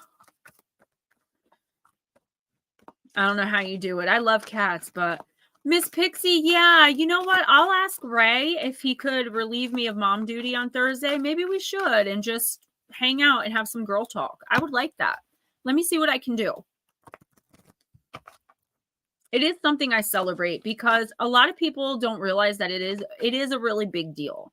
I would always tell people, I'll just say this quick and then I'll try to stop yapping for a little bit, but I would tell people when people are like, why don't you just quit? Okay, go and eat an entire box of X-Lax and then don't poop. Use your free will to not poop. Doesn't seem plausible, right? Like that is what I equate it to. It takes work and it takes effort. It takes nothing for me to pick up and use again. I could do that easily. Paranormal Pixie, I've lost many. I don't know if you guys remember Call Me Mr. Flintstone. Then go ahead, girl. I got you. Raymond, absolute same. I used to always think I wasn't good enough. I didn't get validated as a little kid. In the divorce, I chose to live with my dad. And when I turned 10, he started using. So I wasn't validated. I was told like when I cried that I was annoying. If I, got a Christmas present from someone because I didn't get them at home anymore. I was 10 and I was too old for that stuff. My baby sister got them. I counted 25 presents under that tree at my 10th Christmas. My stepmom's like, none of them are for you. if I would get upset over that, it was like, wow, look at her. She needs all the attention, you know? Thank God my mom found out and got me out of that situation. It's horrible. It's terrible. And it does turn the people we love into zombies. Nikki, you're next after Richard, hun. Winter, take care of your needs. Guys, thank you so much. Yeah, me too. I think in the 5 years that I've been, I don't like to say clean because the act of using doesn't necessarily make you dirty. But that I've been off drugs, I've lost 21 people and only 2 of them weren't to overdoses. So stuff's bad out there, man. All right, come on. Where's the wolf? Give me the wolf. Give me wolf. These are in such a weird order. Just bear with me, guys. Come on. Stag is there, but not wolf. Come on. Oh my God. Sincerely. Guys, I'm sorry. I'm not doing this on purpose. They're just very hard to find. Guardians and messengers should be. Now my ear is ringing. Come on. Eagle, snake, stag, sun. I'm looking for the wolf, and it's the card of winter. So that's probably why I didn't find wolf. Take care of your needs. Richard, do everything you need to be at your best. Then move beyond your fears and limitations. Bat Mom, I'm sorry. I don't mean to traumatize you. For many of the animal realm, winter is a time of hibernation and a time of retreat. You may wish to curl up in a ball too, but although you may not feel as bright as you'd like to be, a primal force within is encouraging you to continue. The winter card features a wolf, one of few animals that still stay active all year round. Wolves know what it's like to work alone or thrive within a pack. So if you feel like you need to go it alone at this time, know that wolf medicine will help you move beyond your insecurities and to relax in your own space. You have an opportunity to move beyond your fears. Although you may feel in the dark, get comfortable with being in the unknown and trust that the light within you will sustain you through what may seem like a challenging process. Ask yourself, Richard, what you need to do to feel supported and alive. You may uncover something from your past that you have buried deep. Know that when you unearth it and shed light on it, you create space for miracles. You may feel like a lone wolf right now, but it's time for you to be the alpha. When the winter card arrives in the future position of a spread or as the last card in a reading, it can also indicate that the coming winter will usher in important energies with regards to your question or intentions. Yeah, I feel like you're moving in a new direction in your life. You know what, Vixen Doe? I wish that they would. I wish they would, because a lot less people would die. In my opinion, totally entitled to yours, and I will still love you no matter what. I don't judge people based on their beliefs. But for me, that's the best thing they could do. All right, I need to stop getting distracted. Richard, you're moving in a new direction in one area of your life, and I feel like you know this is the best thing to do. So either like taking a new job, leaving a relationship, starting a new relationship. It's something big. But here's what I want you to consider. This card is coming up during a Mercury retrograde. So before you go full throttle, all systems go into something very big and very massive, like make this huge change, delay it for a couple of weeks until you come out of the retrograde and you're seeing things more clearly. I do feel like whatever this offer is, it's major. It's life-changing, even in like a small way, but it's going to be a big deal for you. It's not that the universe wants you to say no to it or not to follow through, but I feel like in the next 2 or 3 weeks, more information is needed before you can make a clear and conscious decision without any guilt, fear, shame, or regret. Okay? So don't jump on any opportunities in the next 2 or 3 weeks, but make the decision consciously whether or not you're going to move forward. Now, I do feel like whatever this is, it would be a very good thing for you to move forward with it, but that's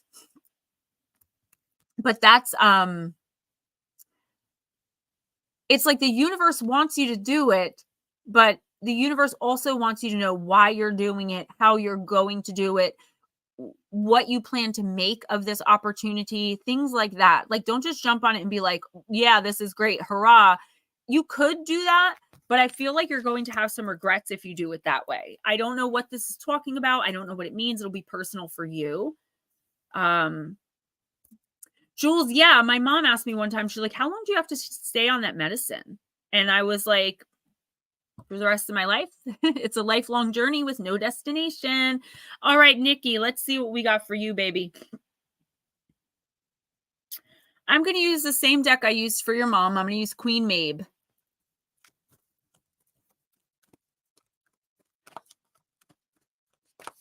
Anna, you're so right. It just doesn't matter. And both my dad and I both started using the big H at 30. In my case, it was pain pills that were prescribed at 27. In his case, he had dibbed and dabbed with many different things, but they never like affected him the way that stuff did, and still does. All right, Reborn Mama 89. Let's do it, girl. Love all, trust a few. Girl, I gotta move my wig for this one. You guys, I gotta laugh. You know, I have a really good time in this stream, even if it's just me having a good time. All right. Nikki, refuse to be controlling, refuse to be controlled. If you mistake universal love for unquestioning trust, there will surely be those who will happily take advantage of your confusing the two. You can tune into the eternal nature of a soul, one's inherent beauty and their worthiness, without agreeing to go along with everything someone asks, assumes, or appears to require. It does make sense to love everyone unconditionally, but only if you can manage it. At the same time, you need not let everyone into your inner circle of trust. And I think you know that. You're a very private person. You're very quiet and shy. I think in general, you open up a little more around us because we're family, but you have a very soft spirit, Nikki. And I know that's probably not something you want to hear, but you do. You have an extremely gentle soul.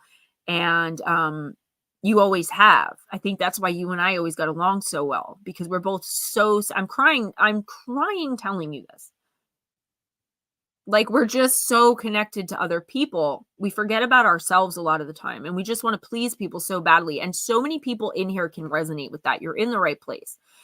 Some people you will want to keep at a distance. Still others you may want to bar from your life completely. This is not a perfect science. No two people are alike. Every relationship is a negotiation of power and an exploration of what feels right and safe to you at that particular time. The older you get, the more experience and wisdom you'll gain. But as long as you interact with others, you'll not be immune from the attentions of those who will seek to dominate, manipulate, and control. There may also be times when you are the manipulative party, the abuser, the narcissist, or the boundary crosser. If you find yourself dismissing the previous statement outright, stop and read it again.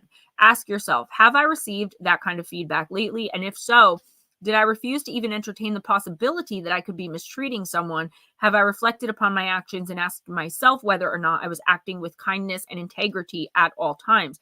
As the wise bard wrote, love all, trust a few, and do wrong to none. Admitting mistakes makes you stronger, not weaker. Desperately clinging to a vision of yourself as right or perfect is like quicksand, pulling you further and further from honest connection and your own personal revolution. Hey, New Englander Roadie. And even though the same is true for others, mistakes or weaknesses do not condemn a person or deem them eternally unworthy of love. This doesn't mean you must give your precious time and attention to anyone and everyone who asks for it. Protect your energy by following the humble and intuitive voice within you. Enforce the boundaries that feel right to you, whether those boundaries will serve to modify a relationship or end it entirely. Love all. Send your love out universally and energetically, but trust no more than a handful of people and harm no one. Honestly examine your own behavior and even question your own perhaps overly flattering self-image when appropriate, and don't hesitate to amend or permanently terminate any relationship that you choose to. And Val, this is what I was just saying to you. You don't need to defend or explain your choices. The fact that you have chosen is enough, and it should be enough if someone cares about you, right? We don't owe people closure. We don't owe people explanations. It's nice to give them to people when we feel it's warranted in a situation, but let me tell you something. I go ghost. If you make me angry enough or upset me enough, I'll just ghost you. I mean, that's it. Eventually, I'll unblock you and we'll talk about it. But I'm like, people like can't just cut people off. I'm like, snip, snip, snippity, snip. I do it. I will. Nikki, I do feel like you're being manipulated a little bit here.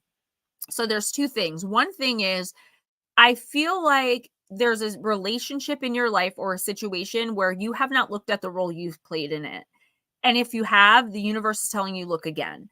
there might be something you did or said that you didn't even really think about, but that this other person has been thinking about ever since. Like it's bothering them. It bothered them and they never told you. And then it just kind of festered.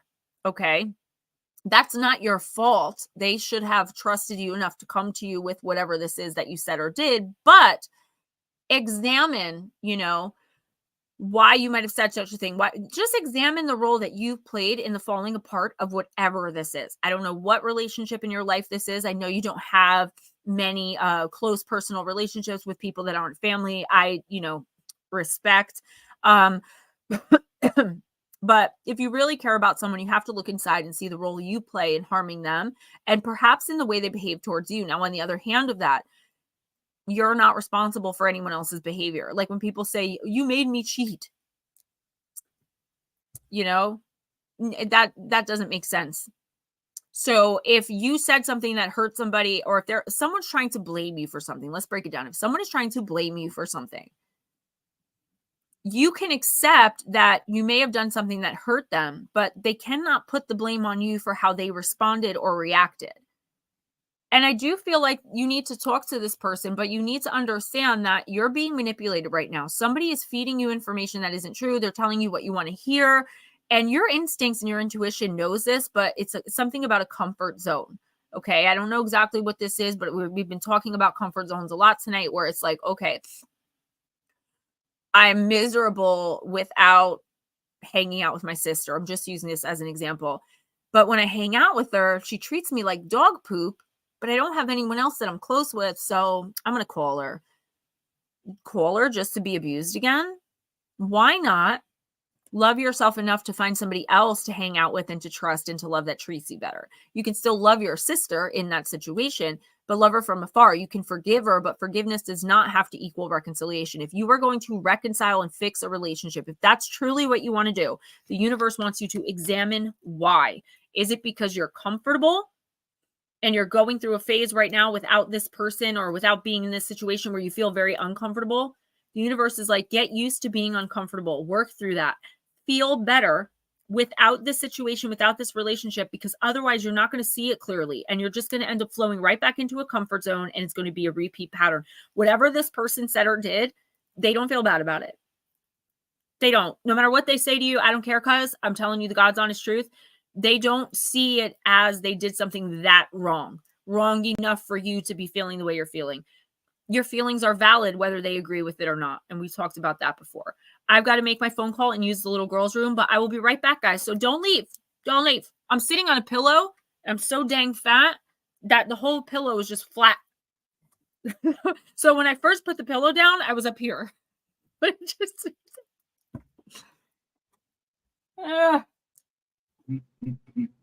Poor thing. I'll have to get her a new pillow. Okay, so I'm going to go ahead and give the list. Next will be Madison. I'm sorry, Pixie. I made the list earlier in the thing, and then I realized I skipped her. So it will be Madison, then Pixie, then Blue Crossroads, then Smoochie. Okay? Get her a booster seat. I got one of those old Bonanza ones, the old wood ones I got down in the basement. I can let her borrow that. I'm sorry about that. I went back and looked. I go, wait, I missed something. And then I had to go back and look. So I'm sorry, Pixie. But Madison, you're next. Then Miss Pixie. Then Blue Crossroads. Then Smoochie. And hello, all of you. Since I've been saying my hellos as I call names. So hello to all of you. And that's about it. I hope everybody's well.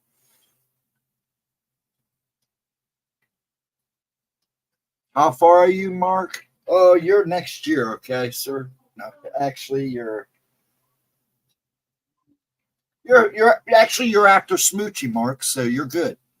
And then, well, I'll just go ahead and read the list. Pixie, Madison, Pixie, Blue Crossroads, Smoochie, Mark, Andrew, Raymond, Melissa, if you're still here, Melissa Nicole, Miss Bacon, if you're still here, you're coming up soon. Forest Friend, Vixen Doe, Jules, Guardian Jackpot, if you're still here. Chris Jarvis, Eris Mana. Hey, both of you gentlemen. Darling Deb, hey dear. And New England. So that's the list up till there. I am good. I'm hanging in there. I'm still struggling with this crap. It did attack some of my issues. And the doctor warned me it might, because whatever this crap is going around, but other than that, I feel good. Pop keeps having his up and downs, but he's 90 years old. We're all taking vitamins and making sure we're good. So I don't need a reading. If you don't, that's fine. Just let me know for sure when it comes up. And if you don't, that's fine too. New England, you're all good. If you don't want one, that's good. If you don't, just let me know.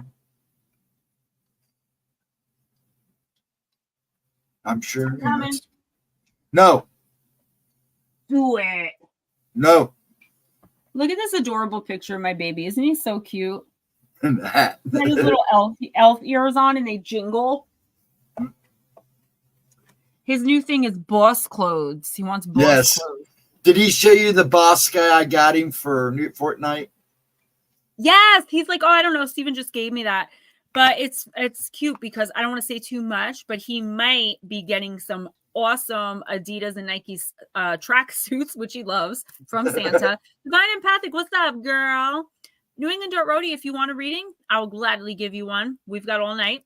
Who is next? You're next. Oh, and 1 second. I wanted to make sure you saw her. Thank you. What happened with Eminem? Oh, you're welcome, sweetie. Anytime. And what happened with Miss Pixie? What do you mean what happened with Miss Pixie? Oh, I heard you say, I'm sorry. No, I did the list earlier in chat who was next. And then when we did it, I skipped Madison because she's actually next. Oh, then okay. Miss I thought you Pixie. had to leave. No, then Miss Pixie, then Blue Crossroads. And I'm going to disappear on you for a second. Nikki, no problem. Nikki, I got you. I didn't understand. Mark, thank you. I have a mom bod. I'm not fat. But, oh my gosh, guys. If you look at my videos from when I first started and then my videos of like 2 years ago, I gained a lot of weight. All right. Who did you say was next? Madison's next. Madison, we're going to use Archangel Animal. All right, Guardian. Come back if you want a reading or come back to hang out. Eminem. He just liked it because it's boss. So I said to him, I'm like, I think Santa got you some boss clothes. And he's like, all I need is, what's that thing that goes here? He wants to wear a suit and tie to school. He likes when I do his hair with gel. Mom bods are sexy. Dang right, girl. Okay, come on. You want to give me a card, please? Ooh, the horse. I saw a unicorn right away, but it's actually the card of the horse. Care for others, Madison, and let them be free. Archangels Mary and Christiel. He does. He wants to wear, he told me, and he wants to wear a mohawk. You guys are so sweet. Yeah, no, for real. He's into it. He looks cute too. We're learning how to tie his shoes. I bought him dress shoes, but he has to learn how to tie them. So we're working on that.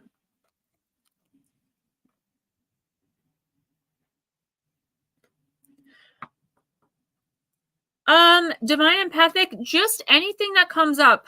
That's the reason I do my readings the way I do, unless someone asks something specific, because I feel like it opens the universe up to let our guides give us the information that we need to hear. So oh my gosh, I appreciate it so much. And like I said, I'm doing yours for January, so you'll get that in the next week or two. I just couldn't fit it in December, and I wanted to make sure I gave you one because I promised you. All right, Madison, you got the horse. Care for others and let them be free. This card calls for you to expand your heart center and focus on your noble qualities and aspirations. You are reminded that in order to honor others and let them be free, you must first respect yourself and set yourself free. So tune into the great universal angel Mary and let her wonderful healing divine feminine light bathe you and dissolve the old. Then take decisions that chime with you and light you up. Visualize the full moon or look at it if you can. Be aware of Archangel Christiel's shimmering milky white light extending to your third eye and a magnificent pure white unicorn walking along the light to touch you. This will start to activate your own personal great soul qualities. Watch a higher path unfold. Madison, I do feel a lot of confusion around you right now. Hell yeah. And no, Divine Empathic, I definitely appreciate it. And yes, Raymond, you are absolutely right. She totally is. That's my wifey. So, Madison, there's confusion here. I feel like you are stuck in a decision where it's like you can't believe the decision you're making. It's so new and out of the ordinary for you. So, for example, I'm only using this as a silly Gemma example. You've had a on again, off again relationship with someone for 10 years and you love them. You feel like they're your soulmate, but they want to come back. And you're like, you know what? Love just isn't enough anymore. I want to move in another direction, but you don't know how to say that, right? There's something major here, a major change coming in for you. And you know the right decision is to go in a different direction than you last year would have went. You're growing, you're maturing, and you are not totally aligned with your spiritual path in your chart yet, but you will be soon if you make the right decision here. Once again, and we found the theme of the night, it's comfort.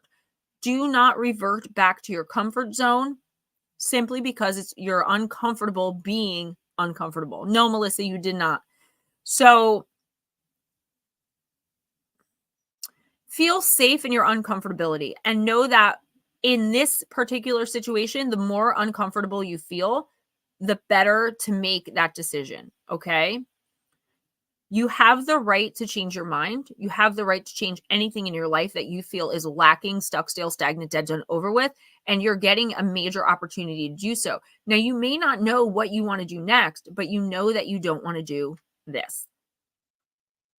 And this is the universe, your spirit team is smiling down at you right now. Like, yes, you're finally going to make the better decision for you instead of worrying about, well, in the example I gave, it would be like, well, how is he going to feel knowing that I'm ready to move on? Like, oh no, can't do that. Got to go back with him just so I don't hurt his feelings. Like, no, there's no more of that poop going on here. You have every damn right to change your mind. And you don't have to explain that to anyone. And if you hurt someone's feelings in the process, that sucks. The best you can do is apologize and go and do you. Self-care is not selfish. No matter how deeply ingrained in us that was our whole lives, it's not being selfish. It's not being narcissistic, like, you know, I've got to be first in line because I'm the prettiest. You know, it's not like that. It's, I need to be first in line because I did the most work, I put in the most effort, and I deserve that position. Do you understand? And you're finally starting to see things that way. People don't just get access to you because they've had access in the past. They have to earn it and work for it and pay your damn admission price. And I'm getting kind of feisty because I see someone trying to manipulate you by being like, how could you do that to me? No, you're not doing anything to them. You're doing things for you.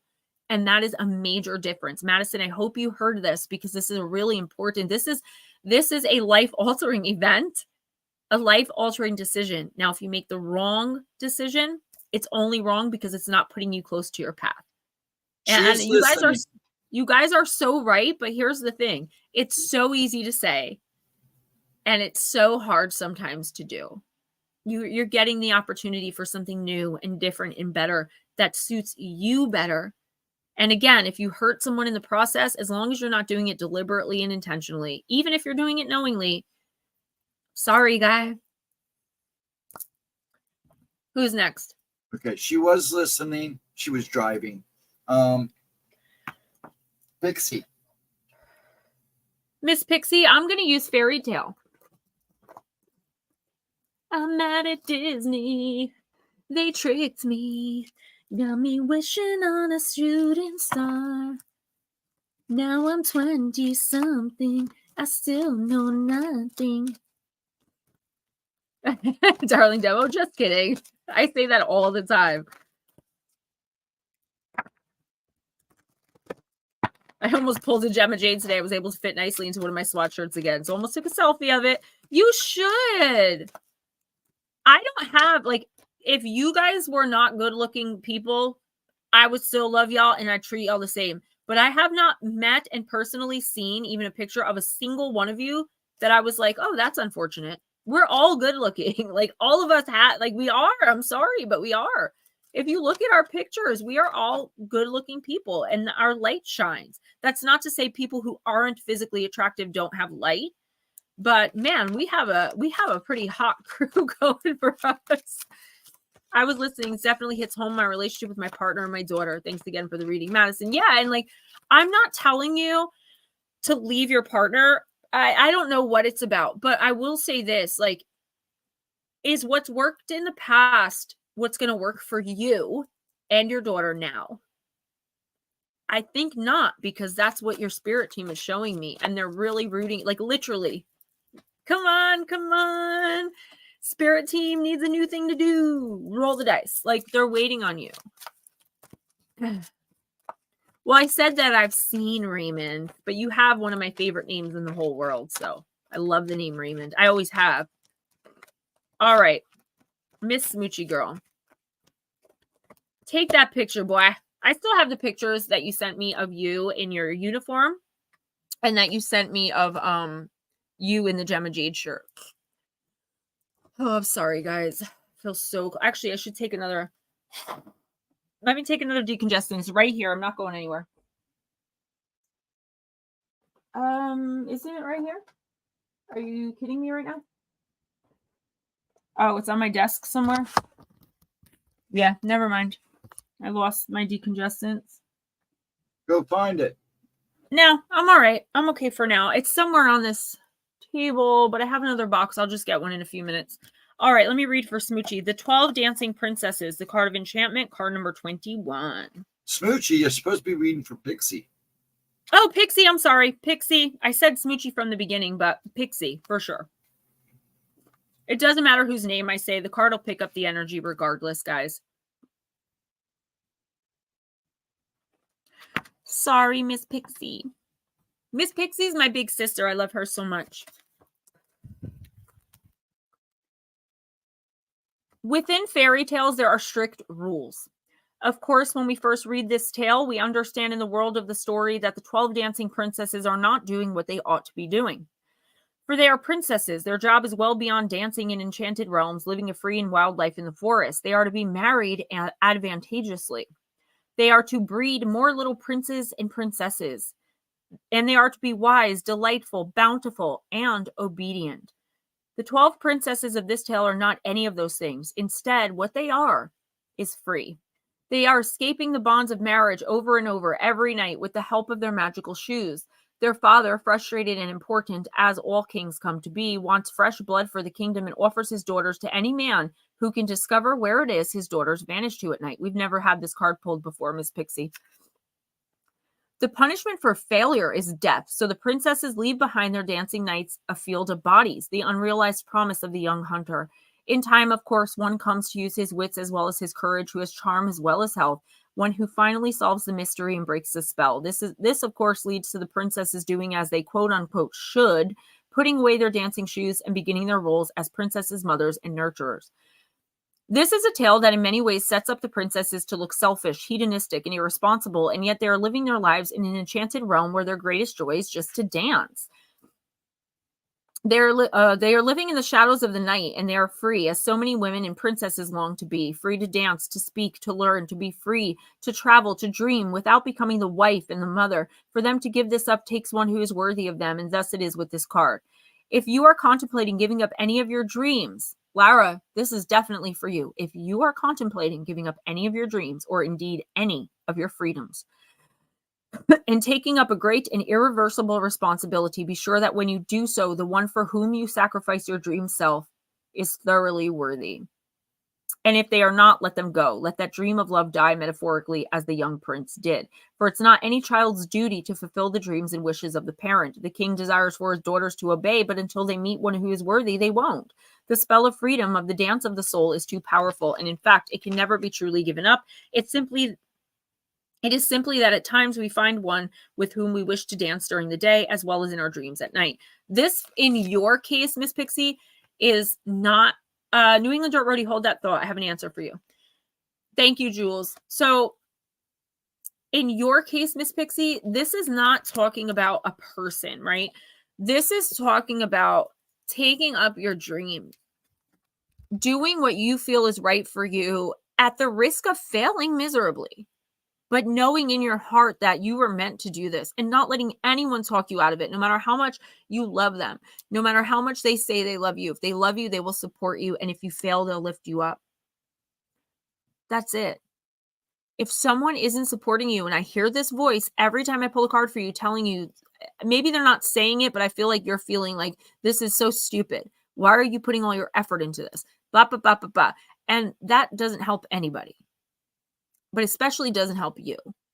This is where you come in, your strength and your power, that beautiful, shining soul of yours. It's your duty to follow your heart and your dream, okay? And whoever can't understand that has to either go completely or be put in the background. Again, it's not selfish to be free. It's not selfish to follow your dreams. I tell you guys all the time how people treated me when I said I was starting YouTube and how I still get treated. I'm a best-selling author. And I'm called a dumb YouTube influencer. Who am I influencing? I have 3,060 subscribers. But the little influence I do have, I try to make it positive. I try to lift people up. I try to help. And that's what you're being called to do. When you know that in your heart, but every time you get this resistance from people or a person that you care about, it makes you second guess yourself. That's not okay. Try just doing what you're doing. Keep doing it. And understanding that where they're coming from is a place, number one, I think, of fear that you might fail or that you might end up getting hurt. Or it's that they're jealous of you and they don't want you to succeed, because then how is that going to affect them? If you, just for a crazy example, like say you end up on a TV show and you have to travel, well, then they're going to be left behind. Think about why someone isn't supporting you. It is selfish reasons. Believe in yourself like we believe in you. New England Dirt Roadie, yes, a lot of light workers. Lara, hold that thought. New England Dirt Roadie, a lot of light workers are at that point. I mentioned this last week. Everyone but Pisces. Fortunately for us Pisces, but unfortunately for you guys are going through all the poop that we have gone through in the last 8 years, and you're going to continue. At the end of December, if you guys can really think, light workers always go through some sort of big crisis. And the reason is because the universe is clearing and cleansing the energy around us. It seems horrible to make room for the rebirth, regrowth, and change that's coming in January for all of us. That doesn't mean, again, like January 1st, you're going to wake up and all your problems are solved, but the energy of it is coming in. Okay, so yes, you may feel like you're at the lowest point in your life, but that means you can only go higher. And that's so cliche, but that's what I'm being told to tell y'all. It'll be okay. New England Dirt Roadie, I'm just going to say it. You need to get out more and meet people. That's it. Point blank, period. If you never run into anyone, make yourself run into anyone. And Lara, as far as you're concerned, I don't understand how, like, with all you guys, like, you don't see how amazing you are. How you affect people just by being around them.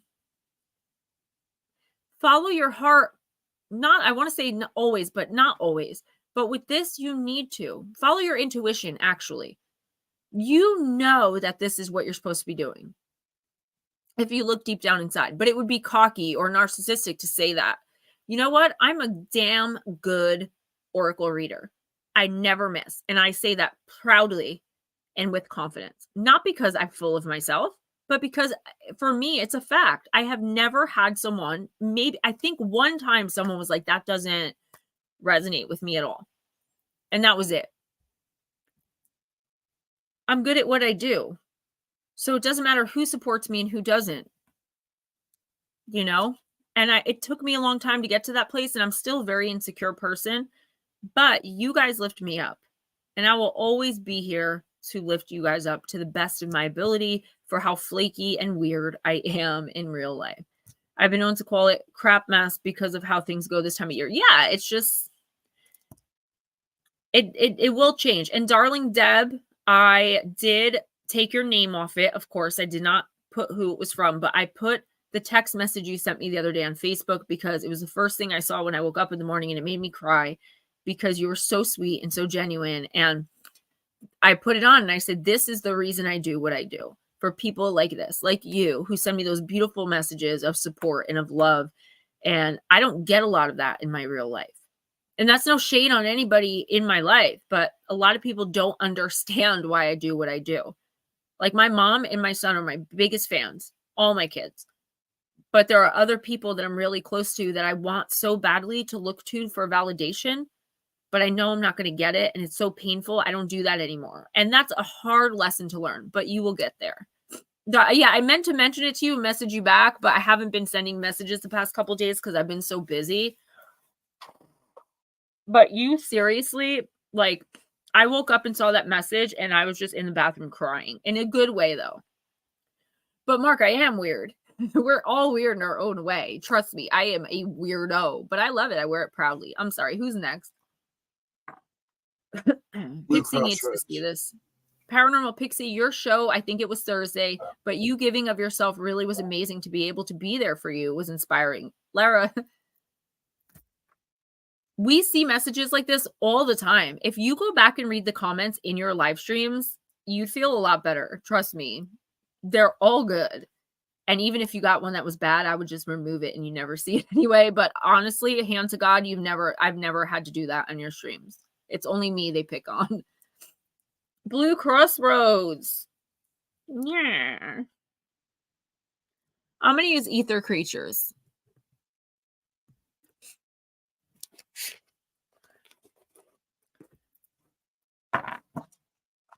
The heart of so many people in this room right now. I feel not lump in my throat. Yeah, Jules, I'm getting it too. It's just, it's big energy. And we need to be able to harness this energy for ourselves in our daily lives. That's the goal. Love is the key, man, like to everything. And it sounds so dumb, but it's just so true. At the end of the day, what do you have left? When you're dead and gone, what are people going to remember you for? I want to be remembered for helping people and changing lives and making people feel good about themselves. That's the best legacy you can leave, is a legacy of love. Room full of weirdos. I'm teary-eyed. Oh, God. It's all the truth. Stop depending on undependable people. It's hard because a lot of times with narcissists specifically, you will get into the habit of seeking validation from them, and they'll give it to you. And I always look at it as they offer you like the entire loaf of bread and you offer them your heart and soul. And then over time, they're offering you, 3/4 of the loaf and you're still giving them your whole heart and soul. Then they're giving you half. Then they're giving you a slice of bread. And when you're like, I don't know if I can give you my heart and soul, when they give you that slice of bread, they try to take it back. And you're like, no, I'll take it. You can have my heart and soul. And the next thing you know, they're sprinkling breadcrumbs on you and you're licking them off the floor. That is how a narcissistic relationship goes until you break free from the validation seeking. We were brought together for a reason. That is absolutely for sure. All right, let's do Blue Crossroads. Proud member of the Way Wacky Weirdo Club of Gemstones. Absolutely. And I think you were absolutely right. You're right. It's still hard though. Like I still want to go to this person and be like, oh my God, guess what happened to me? It's so bad. And I know that if I do, they will just suck the joy out of that moment. And they'll tell me that it's stupid or I'm dumb or, look at me like I'm disgusting and it's painful. So I don't bother anymore, but it's hard to do. It's really hard once you get in that relationship to not do that. Card number 23, the Tomten. I love it. He's a little trolley, little gnome. All right, Blue Crossroads. Let's see. My favorite number too. Card number 23. And you got it in the upright.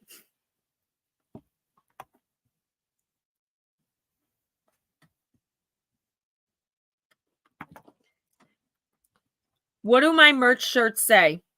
Do any of you know what my merch shirts say on the back? In the black one? In a world full of chaos, be a gemstone. You've heard of chicken soup for the soul. This group is chocolate for the heart. Oh my God, that's so amazing. Yes. Merch. You guys are so amazing. You really are. All right, Blue, let's see. Thank you, Ghosty. All right. If the Tomten appeared to you right side up, Blue, it's a sign to check on your own welfare. Tomtens love to appear right side up to those they have concern for. They're famous for caretaking injured animals.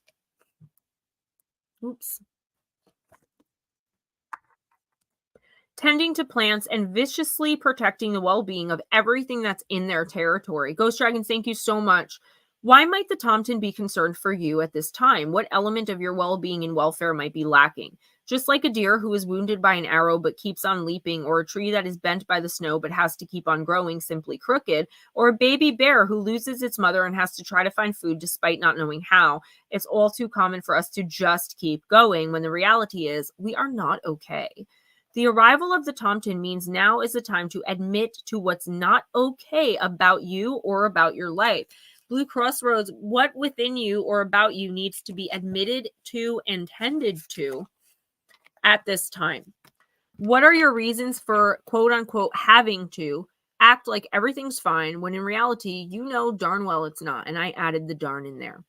What is your relationship to weakness and strength? Once you have the answers to these questions, talk about them, write about them, and prioritize tending to them. You need support, Blue.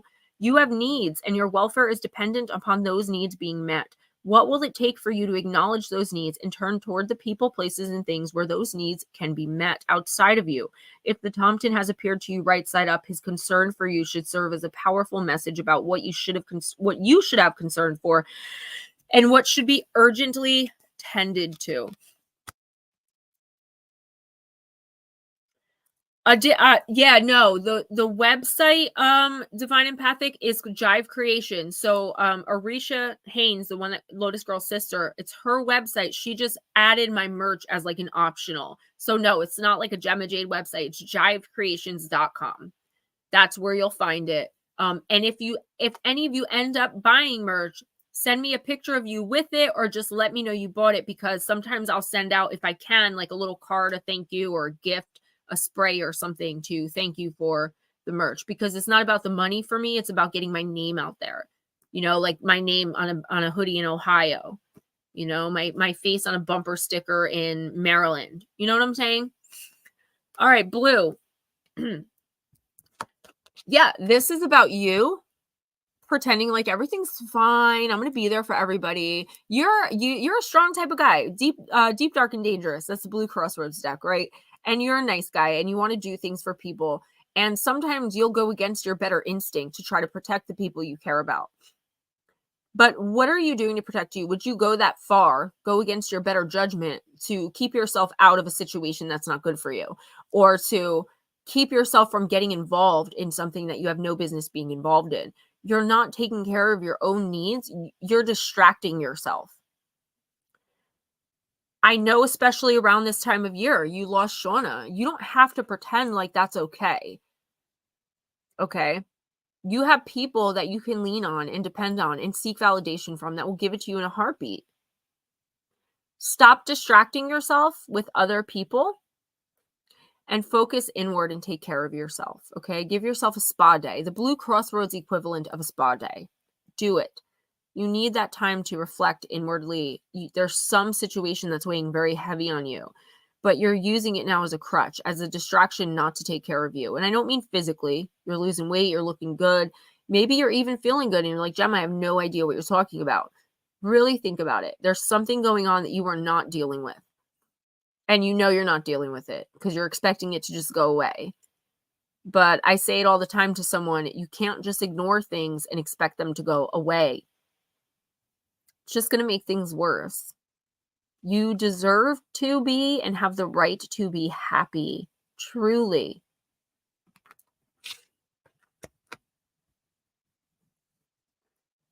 Thank you, Divine Empathic. You were the last Christmas card I filled out. You and someone else. Oh, By the way, Edna, I got your card today. Thank you very much. Next is Smoochie. Now is Miss Smoochie Girl. I'm going to use Earthly Souls and Spirits Moon Oracle. Who asked for the witch deck last week? I literally have the witch oracle, like right here. If whoever you were, I can't remember who did, but I know someone did. And I was like, don't worry, next week I'll have it. So let me know if you're in here and if I didn't read for you yet. I think it was you, Divine Empathic, but I'm not 100% sure. I was just going to say, I think it was Divine. I'm not sure though, but if it was you, let me know. And if you still want that deck, I do have it on hand. I made sure to keep it next to me if you needed it. Okay. If you still want it, let me know. I got the Witchcraft. I think it's called the Witch. I'll look at it. The Witching Hour or something like that. All right, Miss Smoochie.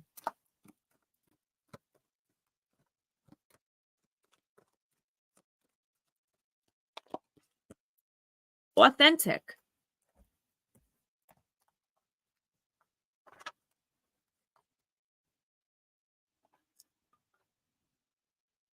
Shed, embrace, and truth.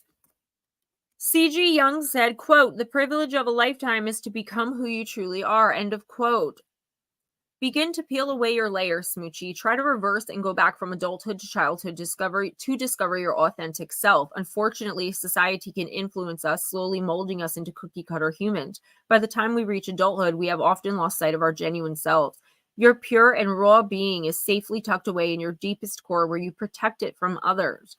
Be brave and do not let others unnecessarily influence your beliefs, values, and opinions. Stay true to yourself deep down inside, Smoochie. Embrace your private thoughts and entertain your passions. Celebrate all that you have learned from your life's experiences.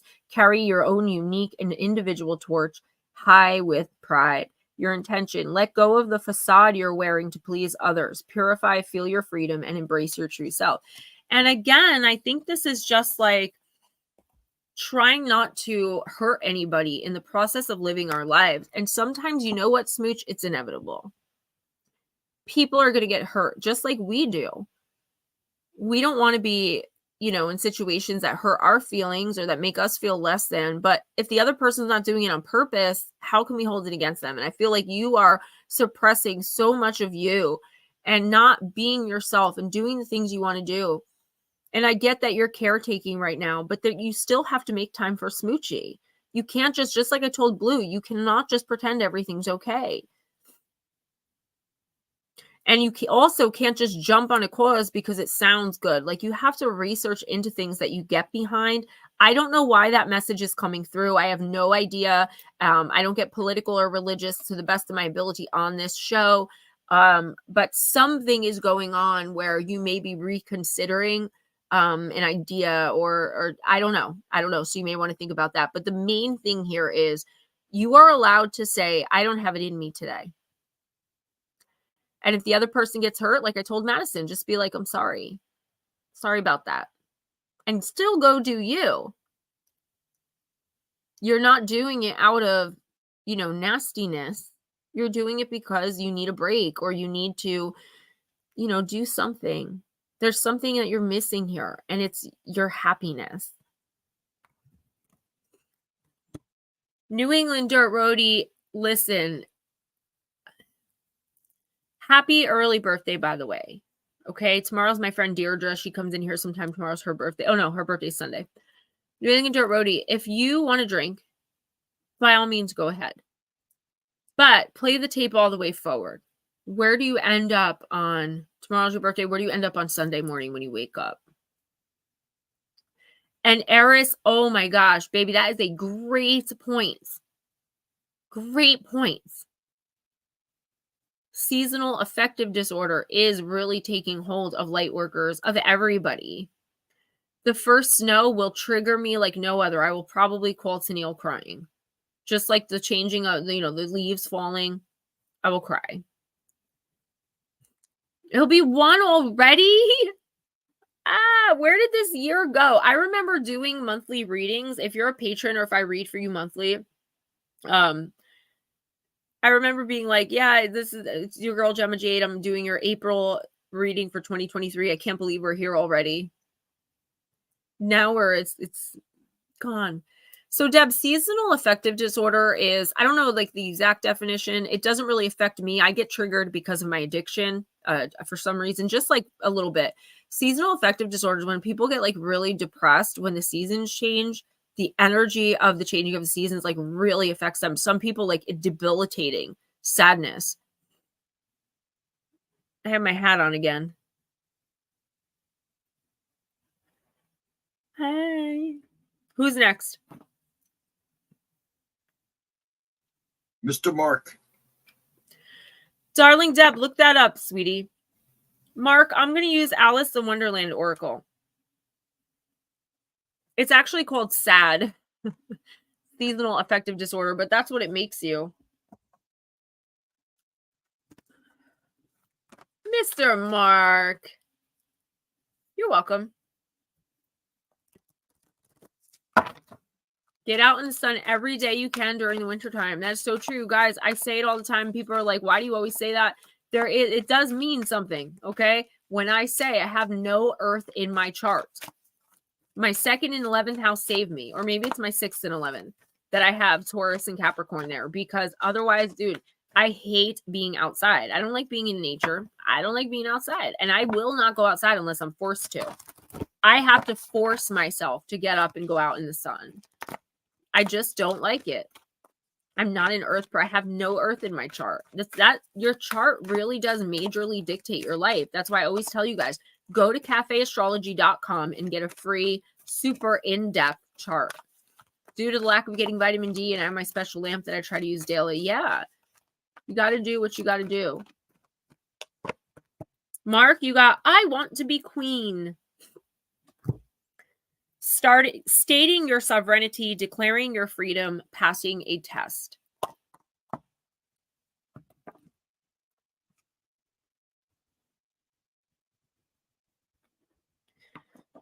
Yes, Moochie, you have to find the people where you don't have to pretend. And of course, that doesn't mean be rude or mean or be like, I'm in a horrible, situation, so I'm going to take it out on you guys. But be with people that you can express yourself and say, you know what, I'm feeling like crap today. I'm just not having a good day, as opposed to having to get up and be like, anybody want breakfast? Maybe you want to cook them breakfast, but maybe you don't. And you don't have to do anything you don't want to do. You are not obligated to anybody. That sounds so selfish, but I hope you know I don't mean it that way. Fire and water, what do you mean? So my sun is Pisces, my moon is Libra, and my ascendant is fire. So pretty crazy. Card number 33, I want to be queen. I don't want to be anybody's prisoner. I want to be a queen. So you will when you've crossed the next brook, said the White Knight. When Alice declares she does not want to be anybody's prisoner, she's establishing her self-determination. She's a free person, even in the strange world she finds herself within. She won't allow herself to be imprisoned, enslaved, or taken into captivity, even if her incarceration was to be comfortable. Mark, Alice declares her intent strongly. She wants to be a queen, a ruler in her own right, and a person who has power, influence, and will take charge of herself in her own world. And she will embrace all the responsibility and scrutiny that comes with that role. What's up, Guardian Jackpot? Oh, I gotta tell my husband to pick up milk. When this card comes to you, you're being asked to free yourself from any captivity, enslavement, or imprisonment. You do not wish to be anybody's prisoner, and you were born to be free. It's time to liberate yourself from any shackles and embrace your innate power. You also want to go further than freedom. You're seeking power. Not so much power over others, but the kind of power that sees you able to help yourself, make wonderful choices, rule with justice and compassion, and forge your own destiny. You're ready to become the queen, quote unquote, and make your own choices in your own way. You are set to rule your world, indeed, to shape your world. Mark, you'll no longer ask for permission to come and go. You'll declare, make the rules, and decide what takes place in your dominion with yourself. Instead of fearing your power, you'll embrace it and the enormous energy that comes with stepping into your own potential. Divination, raising your status. You're taking charge of your life, making decisions for yourself, and setting rules and boundaries that work for you. Declaring your independence, becoming powerful and influential, and wanting to embrace your potential. So I definitely see, yeah, and you have to know your birth time within 2 hours. That's how that works. Mark, I definitely see you. There's something here that you want to do. I feel like you feel or you will if you don't know what I'm talking about. Like, I feel like there's something here that you're like, you know what? I can do that. I want to do that. And then everything you've ever been taught tells you that whatever it is stupid. You shouldn't do it. You don't have, you know, the knowledge or the influence or the power or whatever it is. Like, there's something here that it's like brewing in you. I don't even think you're aware of it yet. It may just be like the initial stirrings of something, but you want to, I'll use starting a YouTube channel just for an example. Like, there's something big that you want to do with your life that you feel like is so far out of reach, but you want to try anyway. The problem is you're listening too much to the people around you. People who tell you you can't do anything. You can't do A, B, and C because you're in a wheelchair. You can't do A, B, and C because you live with a roommate who is a complete moron. The fact of the matter is, you can do whatever you want to do with your life, even with physical impairments. I feel like you're living in a way where other people have too much control, but not because they actually do, because you've given it to them. You're so used to following instructions, following directions, you know, being the good guy. And it's not that you'd be the bad guy if you were to just say, I don't want to do that. So I'm not doing that. I'm going to do A, B, and C instead. And people are like, you're stupid. You're like, well, I'm sorry you feel that way, and move on. And a lot of people, I see, I'm not like that. I get like nervous and I'm like, oh, I start like rethinking, you know, but that's something I have to get out of.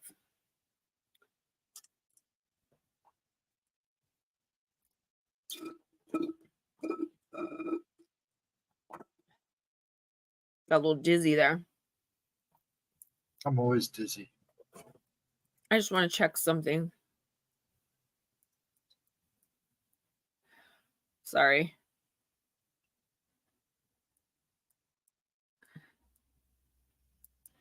Who's next?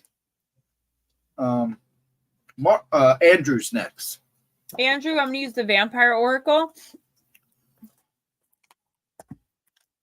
Sorry, guys. I just have something personal going on, and I just need to make sure it's okay. I took a break trying to deal with it then, but I'm in a situation where I have to constantly and consistently remind, and make sure that I get my needs met.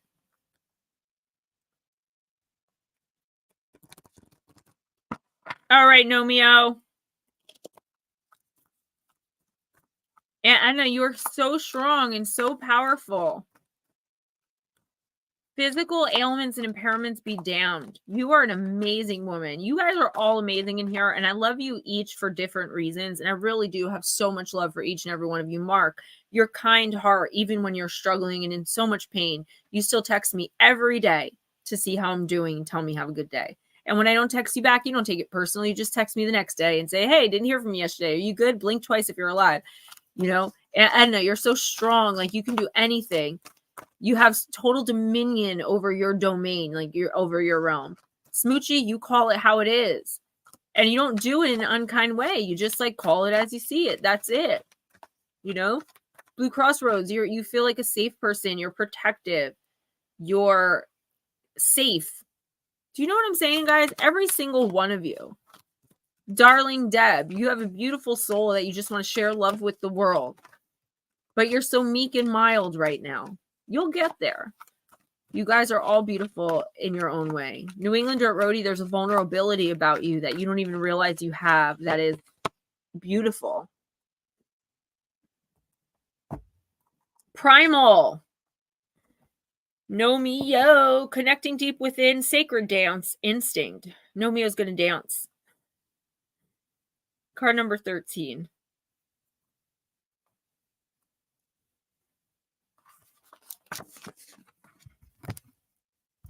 When we move, we say many things about ourselves. The way we hold our bodies, the way we inhabit them, and the way we speak with our physical selves, we are communicating. Our energy is within our bodies, and it reaches out through us, and we speak through our form. As modern people, we forget this, and we tend to move as though our minds are living a separate life to our bodies. When we dance, we are asked to become our deeper, older, more animalistic self while dancing is at its best. When dancing is at its worst, it's a messy, embarrassing, self-conscious affair which says to the world that you find the business of being within a body a less than magnificent gift. Dance is an expression of health, personality, and of your nature, your natural self. Andrew, there's a difference between when humans dance and when creatures do. When humans dance and when they dance deeply from a place where they are unself-conscious and as if they are unwatched, or care not if they are watched, they're deeply incomparably beautiful. When they dance with their whole souls, they are primal, and when humans often hear that word and let it all fall from their lips, they feel that to be primal is simply to be aggressive, to roar and to scream, to be raw and unaffected. But you represent the primal quality for us when you dance, and we enjoy nothing more than seeing you come to life through movement than when you feel through your senses and speak to us through your senses, and when you fail to be trapped and domesticated. The being dancing in this image is a wild one, primal, ancient, feminine. She is one of us, and yet reconnects with her humanity and beauty through the joy of movement and the memory of the body. Blessing, your body loves movement and is asking you to experience your primal joy of dancing freely, wildly, and with every cell in your body alight with joy. Curse, you may feel self-conscious when moving or dancing and feel as though you're observing yourself from the outside in. Watch and judging yourself. Time to let this go and feel the music in your bones. Working with this card, there's a beautiful untamed part of your soul. Let it stay free and find expression in the world through dance.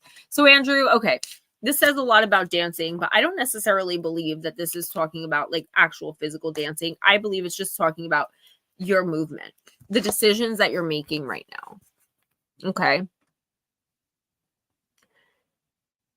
I feel like, and this is a little bit going along with the theme of tonight, like it's like you want to go maybe in a different direction with something, or at least you're considering it, but you're worried about what everyone else is going to think except for you. You're worried about how your decisions are going to affect, I don't know, someone.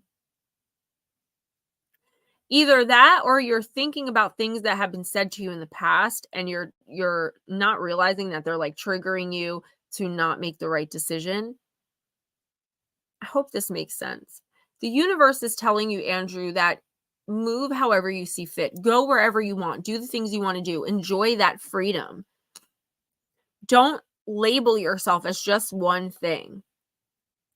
I feel like it's like there's someone that you're putting on a mask for. Does any of this make sense? Like you're putting on a mask and you're being, for example, the good son, you're taking care of mom because she's sick, and you're giving up on your truck driving. Like, it's like you shouldn't have to do that. And anybody that makes you pretend, this is totally off card, by the way, completely channeled. Anybody that makes you pretend to be someone when you're around them, that person should not be around you. You should be able to be full on yourself. So if you don't know what I'm talking about, be very cautious of the people that you meet in the next month or so. I feel like you're going to want to impress somebody, so you're going to maybe exaggerate things a little bit, but the problem is you're going to be held to that standard in the months to come. Be honest, be purely, beautifully you, Andrew, and you will have no problems at all. I hope that makes sense.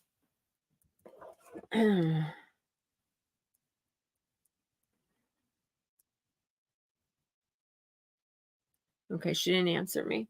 All right, who's next? Raymond. Blue Crossroads, when I was younger, when I was like 25, someone told me my native name was Falls with Stairs. Raymond, let's do the, let's do the Urban Crow.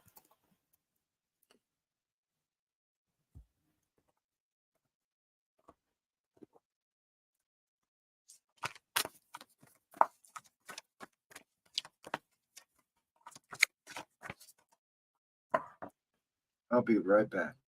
Yes, sir.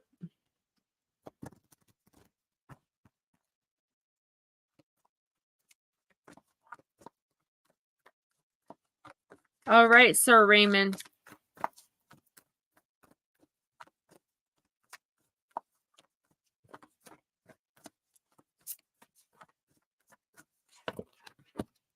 Waterproof.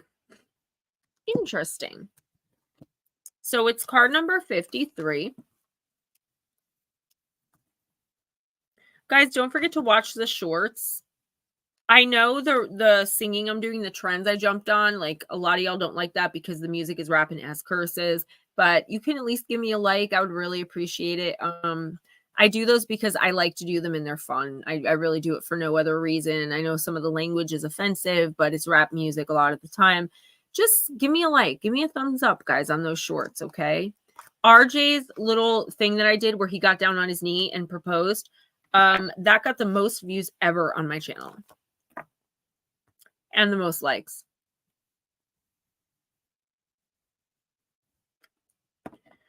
Raymond, card number 53, waterproof. Crow feathers have a greasy protective coating that prevents water from getting through to their skin. You too have the ability to create a waterproof exterior. When we are waterproof, we are protected from others' draining emotions that can tend to weigh us down. And Raymond, your Pisces moon, being waterproof allows you to experience a storm without letting it hold you back. When we are waterproof, the words, actions, and emotions of those around us do not impact our perception of who we are or our own self-worth. Casual insults, snarky comments, and emotional vampires don't bother someone who is waterproof. Being dragged into someone else's drama can take an emotional toll and leave you feeling waterlogged. But when you are waterproof, you can be a good listener and a shoulder to cry on without absorbing those emotions. You guys are so sweet. Thank you, Batmom. Leaving you free to support others in need. Waterproof asks you to create a barrier between the feelings of others and yourself when inner strength is needed. So, Raymond, I don't know if you're a Pisces sun or a Pisces moon, but this is definitely about you and the human straws, as I like to call them, the energy vampires that are around you. The universe is telling you, like, you know, Batmom, that is so awesome. Thank you. You know that you have to protect yourself from certain people. Mama, I just messaged you. I'm sorry. I can't keep, you're trying to keep going to the phone. You know that you have to make yourself immune to certain people. You can't be around them because they're drama. I feel like you have a problem enforcing those barriers, though. That's who I was texting, guys, Donna. And the universe is saying you have to learn how to enforce those boundaries and put that wall between yourself and those people so that you can still be there for them, but so that you don't become a part of what they're going through in any way, shape, or form. You have the rights to your own autonomy where you don't have to be sucked into everyone else's BS all the time. Raymond, a lot of what this card said is stuff that you've said in stream. Like, you're good. You're not a validation seeker. But I feel like there are still people that you're allowing in your orbit that are draining you and taking more than you're willing to give, and sometimes more than you have. And when someone takes your energy and wastes it or just sucks it up, you don't get that back. So please watch the people around you. And if you're dealing with any energy vampires, human straws, set boundaries or walk away from them completely. It's not you have to look in your best interest in a non-selfish way. If your best interest is to protect yourself from somebody, that's spiritual self-defense. Do you guys realize that? That is spiritual self-defense when we put up and enforce boundaries.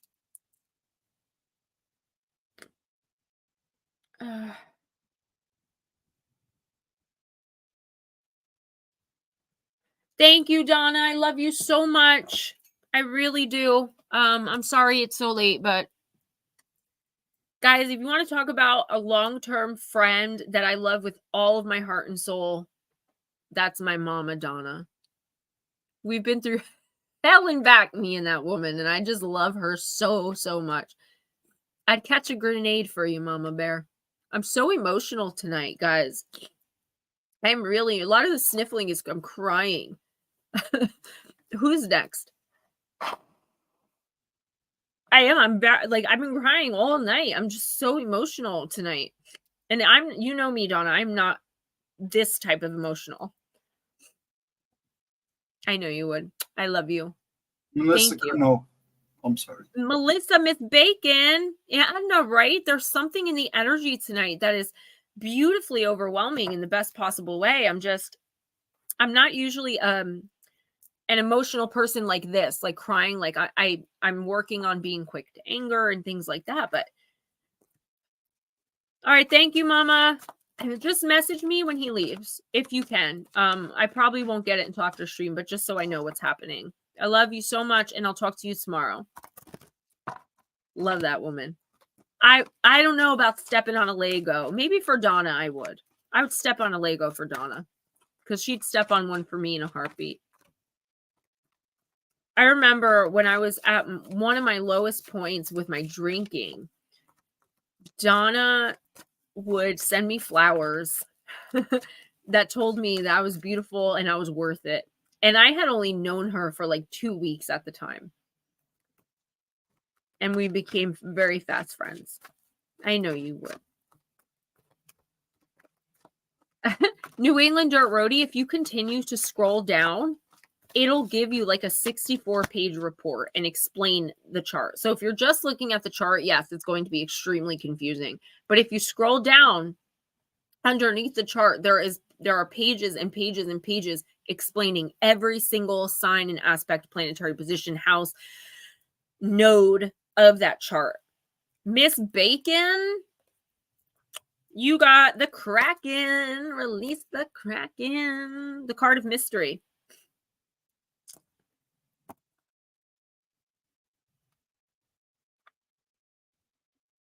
Yeah, for sure.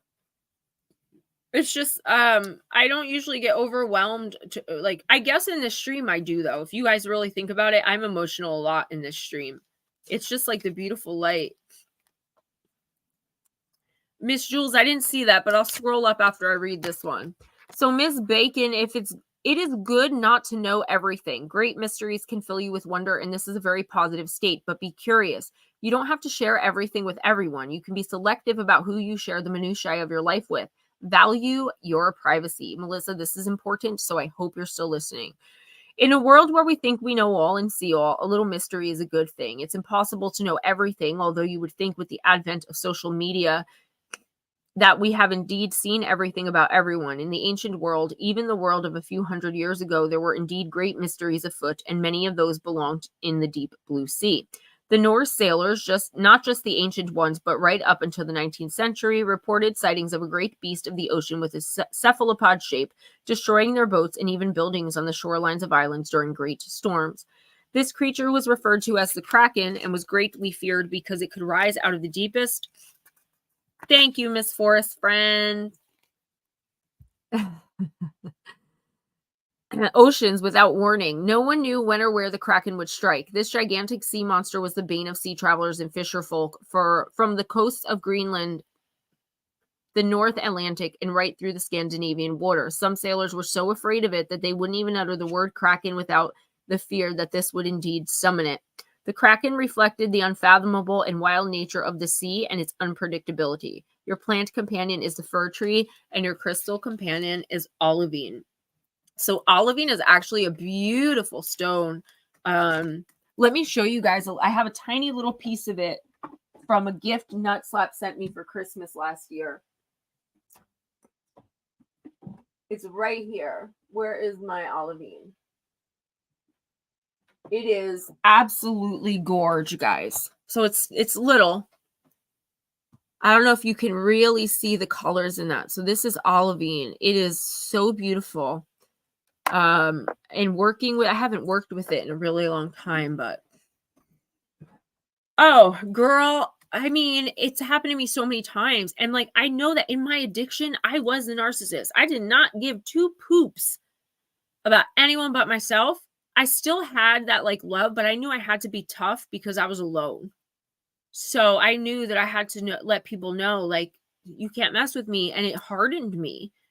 And I got into this groove of, if you're not doing something for me, then you don't need to be around me. And I was a horrible human being. But I don't believe I was actually a narcissist. I believe, because I don't think narcissists can change. I believe it was just the drugs. This is crazy. Like, this looks like I'm doing it on purpose. Look at this. I'm putting up my Christmas one. Oh, yes, Miss Pixie. When I send you a Yule box, I'll send it because that would be amazing. It's one of my favorite stones. And it was just like he got me an indigo gabbro, a merlinite skull, which is still like one of my favorite pieces. But that just kind of came with it. And he brought me a beautiful steampunk like crossbody bag. All right. Focus. See what I mean, Miss Pixie? You're so sweet. Like, you're the first one to jump in and help, and you're the first one to offer to do things. I just want you to protect that energy from people who don't value it. If they don't value you and they're not reciprocating your energy, you don't have to abandon them. I mean, you can, but you don't have to. But you simply have to abandon the concept of validation from them or support from them. They no longer should have any say in anything you think, anything you do. Melissa, let's get to you, baby. There was something in the thing I wanted to read. I wanted to look at again. Give me one sec, guys, because I distracted myself. Okay. So definitely pay attention to the people that you're allowing around you in the next couple of weeks. I've said this to you before, that I think people are like spying for the other person, you know, the other person who's not treating you well. But I don't think it's that. I just think that some things are better left unsaid. It's okay to keep some things private. I feel like you're going through so much right now and you feel like nobody could possibly understand you. But here's the thing. You have to be choosy with who you allow access to you, who you allow the opportunity to understand you to, right? So you wouldn't just go up to a random person on the street and be like, for example, my boyfriend just beat me up. They'd call the cops. You know what I mean? You can't just go to a random person on the street or a random person on social media and be like, I need validation. I want to do an OnlyFans. You know what I'm saying? Like, some things are just better left either kept to yourself or kept to the people that you absolutely 100% trust. And girl, you are trusting the wrong people. You are trusting people that are not thinking of your greatest good. They are thinking of their own greatest good. I'm holding that upside down. Andrew, I hope so, because it didn't make any sense to me. Melissa, you have to make your own decisions. You know what's right for you. Staying in some kind of abusive or, not good, like not energetically reciprocal relationship is going to destroy you spiritually. And it already is. And it's going to have you clutching at any little piece of attention, affection, validation that you get, because you're not getting that from the person that you believe owes it to you. That person is never going to give you what you want unless it suits them. You have to move out of this relationship completely and totally. And you also have to let go of other people. So this isn't just about your romantic relationship. This is about some friendships you have that are toxic and almost I heard the word debilitating twice. They were like, I'm like toxic. And as I'm saying it, I'm hearing debilitating. Say debilitating. You're trusting the wrong people because you're so desperate to have someone to trust. Please be more choosy about who you allow into your energy, your life, your home, and your mind. Who's next? Next is Forrest Friend, but real quick, this is what she wanted when Jules comes up. Yes, ma'am. You got it, baby. I got it. Hi, Danny. Forrest Friend, I'm going to use Della and wait.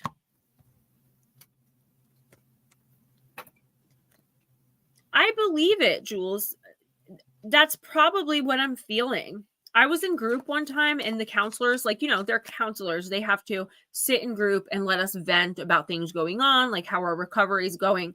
But she pulled me to the side afterwards and she told me that I have a very dark but angelic being that protects me fiercely. And she could see it. And she said, because she was looking at me weird in the whole entire meeting. Stephen was there. And remember, I was like, I have to go to her private office. I've never done that before. And she's like, I can't say this out loud, but you have a protector. Like, look, I'm getting chills all over my body right now because of the acknowledgement. And that's what I mean, Jules. You have to work with that energy. If you're a good artist, draw that or paint that or sculpt that. Like, you need to, I'm getting the chills. I've got goosebumps. We are protected, all of us. But I need to be sincerely and severely protected because, number one, I'm sick and my defenses are down. And number two, I live in the woods. You don't understand how many spirits, I would say, are in those woods, I mean, that can just come in and attack me and take, and they feed. They don't mean to, but they do. And I'm 40 years old. A lot of mediums who don't protect themselves don't live past 60. Luckily, I do protect myself, and I do feed off your guys' energy a lot. When your team is here, I will take energy from them, but it doesn't affect you guys negatively because I try to give it back. All right, Forest Friend, you got Spirit of Magic, card number 1.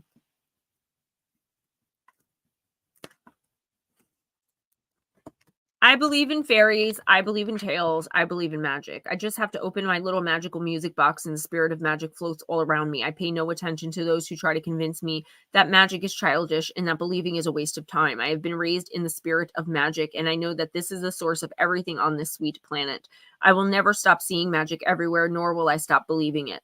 Do you believe in fairies, Forest Friend? Do you believe in tales? And do you believe in magic? You do. Bravo. You don't? You should. Anyway, you have to open yourself to the great spirit of magic. That means being able to see everything as a true miracle and believing that a powerful magic surrounds you, helping you manifesting your highest dreams. Connect to the spirit of magic and magic will abound in your life. Forest Friend, this could be about magic, but I really just believe it's about you being you authentically and trusting who you really are. You don't have to explain to anyone why you get oracle readings. You don't have to explain to anyone why you do anything you do. When we give that part of ourselves, when we explain to someone, when we look to them for validation, we are choosing to give them that power. We are choosing to give that part of ourselves to them. And we have every right to take that back and take it away if they don't do right with it. Forest Friend, I just feel like the universe wants you to look more inward and understand that everything you're looking for outwardly is inside of you. And the minute you can at least just start to understand an iota of that, I don't know how to say that word, of that tiny bit, your life is going to change for good, forever, and for better, because you're no longer giving the power of love and kindness, support, happiness, peace, all of those wonderful things. You're not giving it to anyone else. You're taking it from yourself and doing something with it. You're transmuting it. Like for me, like, yes, I get a lot of hell for what I do. I get put down. Okay. I don't necessarily get called names, but I'm made to feel like I'm stupid. But what I do is I just feed off that energy. Like, okay, one person, maybe 2 people think what I do for a living is stupid and dumb. I help people. And nobody can ever take that away from me. And it took me a long time to get to where I understood that maybe the darkness is just trying to stop me from doing what I'm doing, right? Maybe I am doing the right thing. Maybe I've finally made a right choice. But that's for me to decide, not for anybody else. And Forest Friend, that's what this card means. It's for you to decide what to do with your life. You can accept other people's opinions. You know what I'm saying? You can ask for advice, but that doesn't mean you have to take it. You can weigh things. But at the end of the day, you are responsible for you and you only.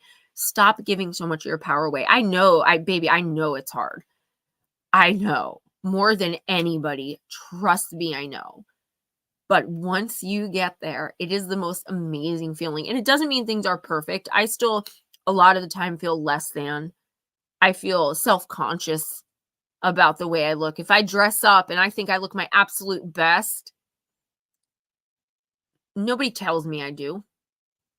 You know, I just have to know that like, you're going to rock this, Gemma. You got this. When I hand in a new book and I'm so excited, I know who to go to with that excitement and who not to go to.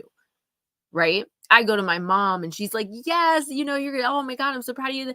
But if I go to other people that I love, it'll be like, oh, what's for dinner? You know what I'm saying? Not technically what's for dinner, but like they ask me a mundane question, they don't care. It doesn't affect them. Those are the type of people you don't give to. Mark, I'm glad. And you guys should be taking, like, when I talk like this, especially when I'm emotional, it's coming from spirit. It is not, I would give y'all the same advice and tell y'all the same stories, but this is spirit. It is not me. I am a vessel. This is all spirit. I take no credit except that I showed up. That's it. Who's next? Next is Vixen Doe. Forest Friend, I understand that so much, but that should be even more of a reason for you to find it within yourself. I had something going on in my life. I'll just say this real quick, where I felt like I wasn't being honored and I wasn't being protected and I wasn't being cared for. So what did I do? Now, the old Gemma would have looked for that somewhere else, you know, in a different friend or a different family member.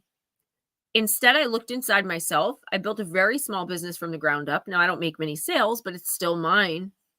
I have merchandise. I have 3,060 something subscribers. I help people every single day. People love me. I'm sending out like 76 Christmas cards. Who can tell me anything different than what I just said to you? They'd be a liar. I'm sorry. Who's next? Vixen Doe. Angels and ancestors. Forest friend, you are. You are. And once you understand that wholly, fully, and completely and become comfortable with it, you'll no longer be a survivor. You'll be someone who's living, truly living your life. I got to put my Christmas background up. I keep seeing this thing on my head like a hat. It's driving me crazy. I'm not doing that on purpose. And I know every time I hold this deck, I think of you because I know it's your favorite. And I always want to pull from it for you, but did he? Aw, he was cool.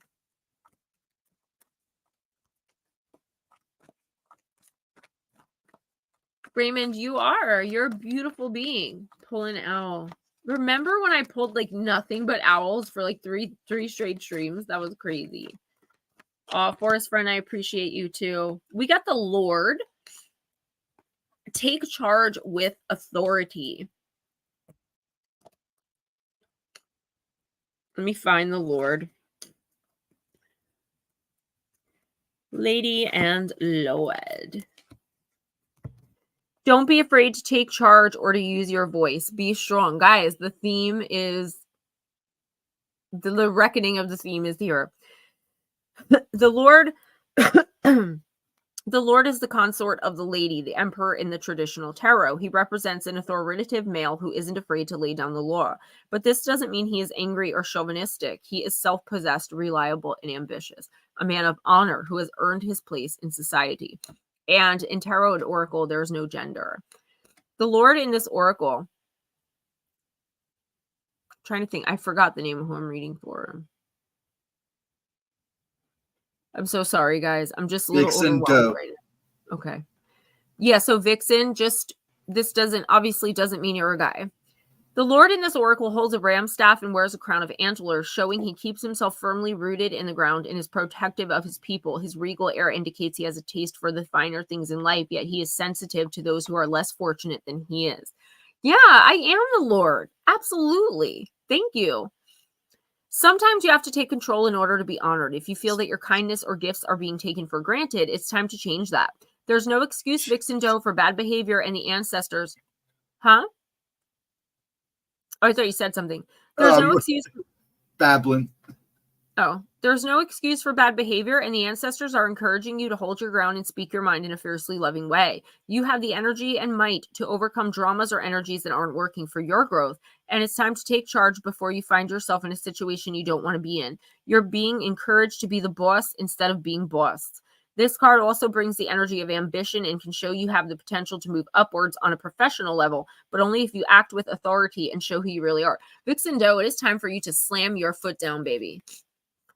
Jules, right? I get that feeling too. You're very, not in a bad way, just it's different from me. Vixen Doe, you have to slam your foot down, girl. You are being taken for granted. I don't know if this is like in a physical way, like you're, for example, like you're married and your husband is taking all the, the mutual chores that you do for granted. He expects a meal on the table at 7. I don't know if it's something like that, like something you're doing for someone, or if someone's just taking your energy for granted. Like they can call you anytime, day or night that they want. You'll always pick up, even if it's begrudgingly. But here's the thing. We should not be doing things ever, no matter what, begrudgingly. That doesn't mean that we have to shirk our responsibilities or not do things that we agreed to do and keep our promises. But at the same time, if it's not serving our greatest good, if you have the flu and can barely get out of bed, but you promise to help someone move, that doesn't mean you should have to get out of bed and drive with the flu to help someone move. It means you have the right, the authority in yourself to say, sorry, I'm too sick today. And that's got to be okay.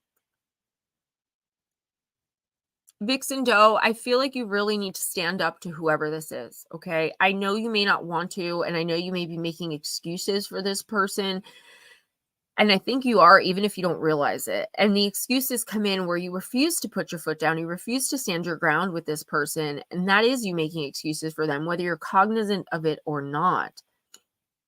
You deserve better.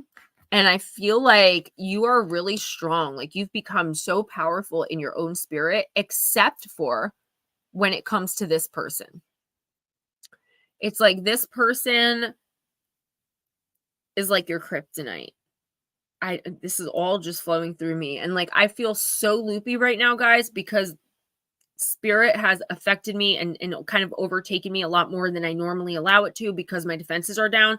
So I'm only half here and the rest is spirit. So I want you guys to understand that if I seem a little weird or a little off, I have taken on a lot more of the spirit teams and of spirit than I normally do. Okay. So forgive me if I seem a little out of it. I'm here, but my mind is just absorbing so much right now. It's crazy. It's making my body shake.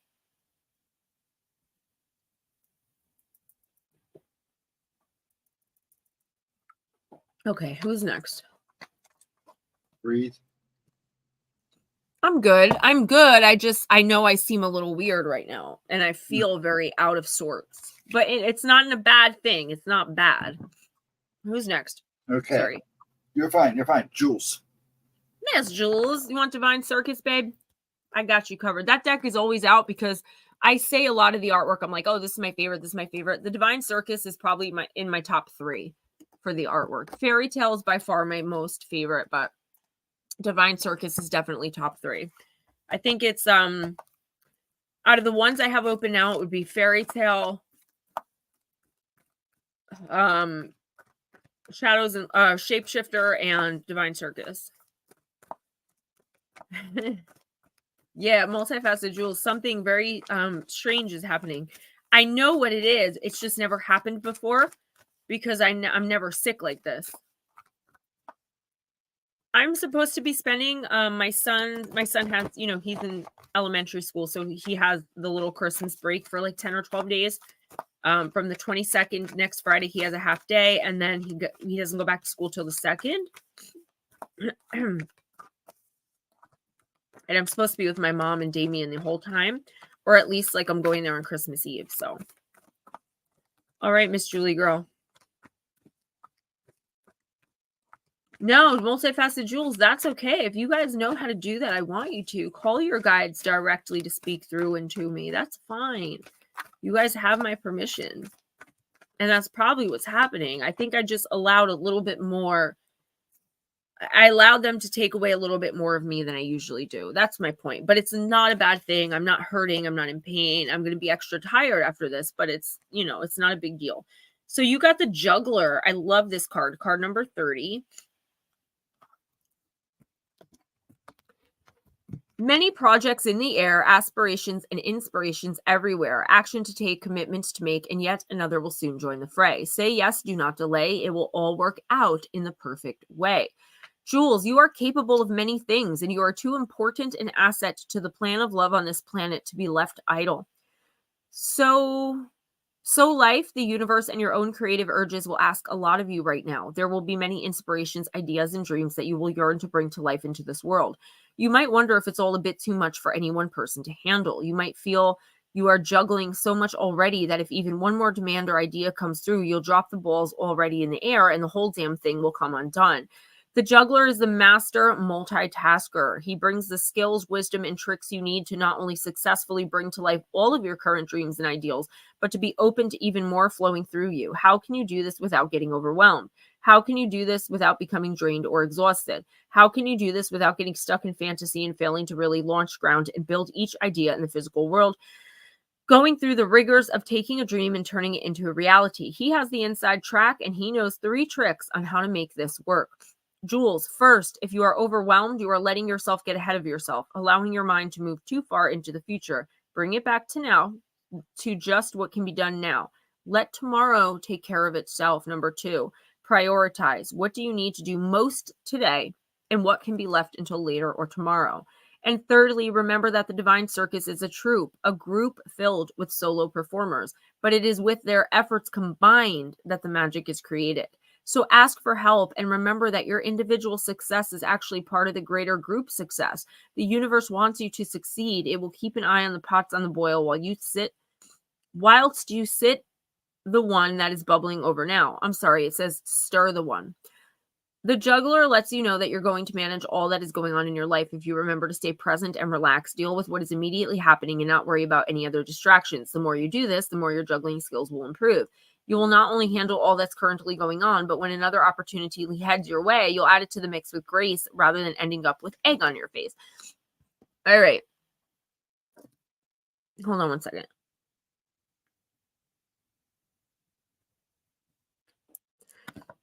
Guardian Jackpot, Chris Jarvis, and Sneaky Heiress. Let us know if you're here, guys. Jules, I feel like you are getting overwhelmed because, once again, like, you're not focusing on the now.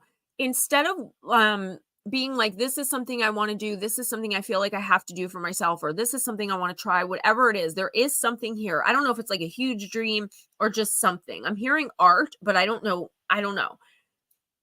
But it's like you're worried about, like, if I start this hobby, just say it's art. If I start painting as a hobby, how will it affect my ability to be there for people? Because I'll be busy, with my art, and I won't be able. I mean, that's a silly example, but it's like you're worrying too much about the wrong things. What you should be worrying about is, what kind of brushes should I use to paint? Do I want to paint landscapes or people or spirit guides? If I could draw, I would draw all y'all spirit guides and send them to you, the main guide. I can't draw. Can't even barely draw a stick figure. You are being called to do something, and you know it.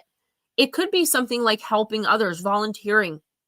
There is something that you need to do, but the problem is you're worried about how it's going to affect someone or some other thing in your life.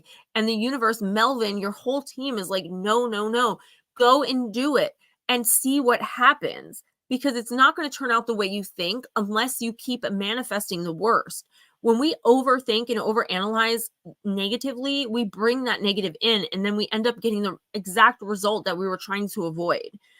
You have been being called to do this for a really long time. I remember saying to you for at least a couple of weeks now, or a few weeks back, like, you have to get this started. If it's in your head, you feel compelled to do it, you feel drawn to it, you need to do it.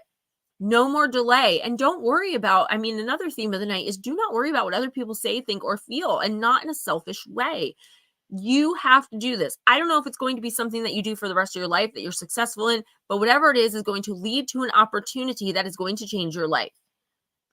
If you keep worrying about it and putting it on the back burner, that's it. And another thing is, stop being a yes man. Stop putting so much on your plate that it's overflowing and you can't eat. Do you know what I'm saying? Like, pick and choose what you want to do.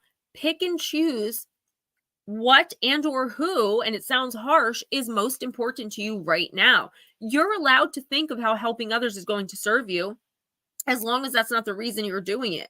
Like, when I do readings, it's okay to be happy that I'm going to have $20. It's okay, because I'm not doing the reading for the $20. Do you understand what I'm saying? You have to start on whatever this is. I don't know what it is. Maybe you don't even know yet, but it's been coming in for weeks, and I feel like it's going to click in you. You're like, oh my gosh, I've got to do this. It has something to do with being a light worker. So again, I don't know if it's helping people through volunteering. I don't know if but it is something like you'll consistently do. It's not just like helping someone who needs help today. And there are going to be things that you're not going to be able to do anymore for other people and for yourself in order to do this thing. You're willing to make that sacrifice, and others don't have a choice. Point blank, period. I love how the girls on TikTok, they're always clicking. I've been trying to weave it in because I think it's adorable, but I don't think it's going to work for me. Yeah, that's the thing. You're too much. Like, you're too open. I mean that in the most loving way, babe. You know that. I would never say anything mean to you. And I'm barely here right now. I'm just like overcome. And I'm okay with that. I'll be back later and I'll have to rewatch to remember this. But you're leaving yourself too wide open and too susceptible. And the darkness is coming in and distracting you with what ifs. Oh my gosh, your ego is like, no, don't do that. You're going to fail and we're going to be embarrassed. You have to find a way to move past it. Who's next? Guardian Jackpot. Is Guardian Jackpot here? Yes, they were just saying that. Here, I'll show you what he was saying. One second. So, Jules, the point is not to help everybody. The point is to help the people you feel drawn to help. The other people will be drawn to them. Do you understand? You can't help everybody because you're not going to have the abilities, the wisdom. Nobody has the ability to help everybody. I see you, baby. Shaking that derriere. I see him. He was reading his chart. Guardian Jackpot, I've asked you 100 times and I just can't remember. Do you resonate with male or female energy? I'm going to do that click. They do this. I can't even do it, but like they'll be in the middle of talking and they'll be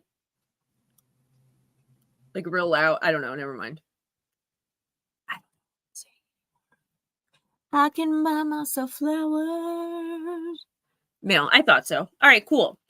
Mark Hall said amazing, and I'm really glad that you learned that. So, Guardian Jackpot, I'm going to use the wisdom of the House of Night. I thought so, but I never want to offend, you know? Some people are very easily offended. They're very easily triggered. And even though I don't agree with that, and I may think it's ridiculous sometimes, I still want to respect everybody's autonomy. Do you know what I'm saying? That's my responsibility as the person who runs this stream, is to be respectful to everybody. But I was getting a male energy. All right. Raymond, if you love it, watch my shorts. I did a short. Singing Flowers by Miley Cyrus. I did Blank Space by Taylor Swift. I did Stronger by Britney Spears. I did Hold Me Down by Halsey. I did Rap Devil by MGK. Soldier by Eminem. Bottoms Up by Nicki Minaj. Roman's Revenge by Eminem and Nicki Minaj. I did a lot of songs. I didn't even realize that. And I did Summertime Sadness by Lana Del Rey, but I'm going to redo that one because I don't like the one that I did. And I also did I Used to Be Young by Miley Cyrus. So watch those shorts, baby boy. All right, Guardian Jackpot, you got Listening, Cramisha. So like I always tell you guys, this comes from a book. Yeah, I turn the comments off on the songs because people bash me really, really bad and it hurts my feelings. But I leave the comments on for everything else. This deck comes from a series of books, teen young adult fiction. Blue Crossroads, good idea. Yes, I can do that one for sure. So these are characters from the books, which I read before I even started reading Oracle publicly. I loved the books. They're young adult. You got card number 23. That is the most viewed video on my channel by far. It has more than 6,000 views and over 100 likes. That for me is crazy. And I showed it to him and he's like, I'm going to go viral. He was so excited. I don't know. He did it because, I'm sorry, let me just explain why I did that video. So we were playing electrician and he came in and he's like, I'm the electrician. What's going on? And I told him blah, blah, blah. And I said something like, oh, okay. I'll leave you the key. I don't have a husband or a family or anything. He's like, are you thinking what I'm thinking? I'm like, what? He's like, we should get married. And I'm like, yeah, I'll marry you. You know, we're playing. He immediately gets down on his knee. And I was like, oh my gosh, they've got to see this. So thank you. Thanks, guys. All right. I'm sorry. Guardian Jackpot. Drawing this symbol indicates that you are meant to listen to what others are saying with their gestures rather than with their words. Actions speak louder than words. The Lana Del Rey was the first one I ever did. I'm going to redo it. In my house of night, there will be a beautiful girl with skin the color of dark honey who has the gift of poetry. She's able to weave tales with great detail and expression, yet without being obvious or straightforward. Reading between the lines and finding true meaning are what are required of you right now. Listen and learn. What others don't say is what is important at this time. So yeah, Guardian Jackpot, I feel like if somebody shows you who you are, you have to believe them. Okay. Yeah, he's a gentleman. Thank you, guys. That's my baby. Somebody is like selling you a bill of goods, like telling you they love you, but then like, I'm just example, like you call them up crying and they're like, who's this? You know, like, but then when you see them face to face and they're like, oh, do you want to go out to dinner? Or are you going to buy me dinner? Like somebody is trying to, I wouldn't really say use you, but I do feel like somebody is pretending to be more interested in something you're doing or saying like, there's some tomfoolery, some shenanigans going on with this person. And I feel like you have an inkling of it. Like, you know, this person is lying to you about something. For instance, if you have someone in your family that you haven't seen in 10 years and the first thing they say to you is, oh my God, look how amazing you look. Oh my gosh, your house, your clothes, like overly flattering. but you know that you haven't talked to them in 10 years because they hate your guts, you're not going to want to trust that person. You're going to wait and see what their actions are showing you. Base everything you do for the next 2 weeks. I'm telling you, base everything you do in the next 2 weeks on what people do, not what they say. And we should always be doing that. But this is very specific because there is a person that this is about that you will know. If you don't know who it is now, give it a week or two. This person is flattering you because they want something from you. And I feel like I hope you're able to stand in your power, and be like, I'm sorry, but I'm not going to help you with that. I don't trust you. Like, whatever you need to say. Who's next? Chris Jarvis. Jarvis, let's do Oracle of Visions.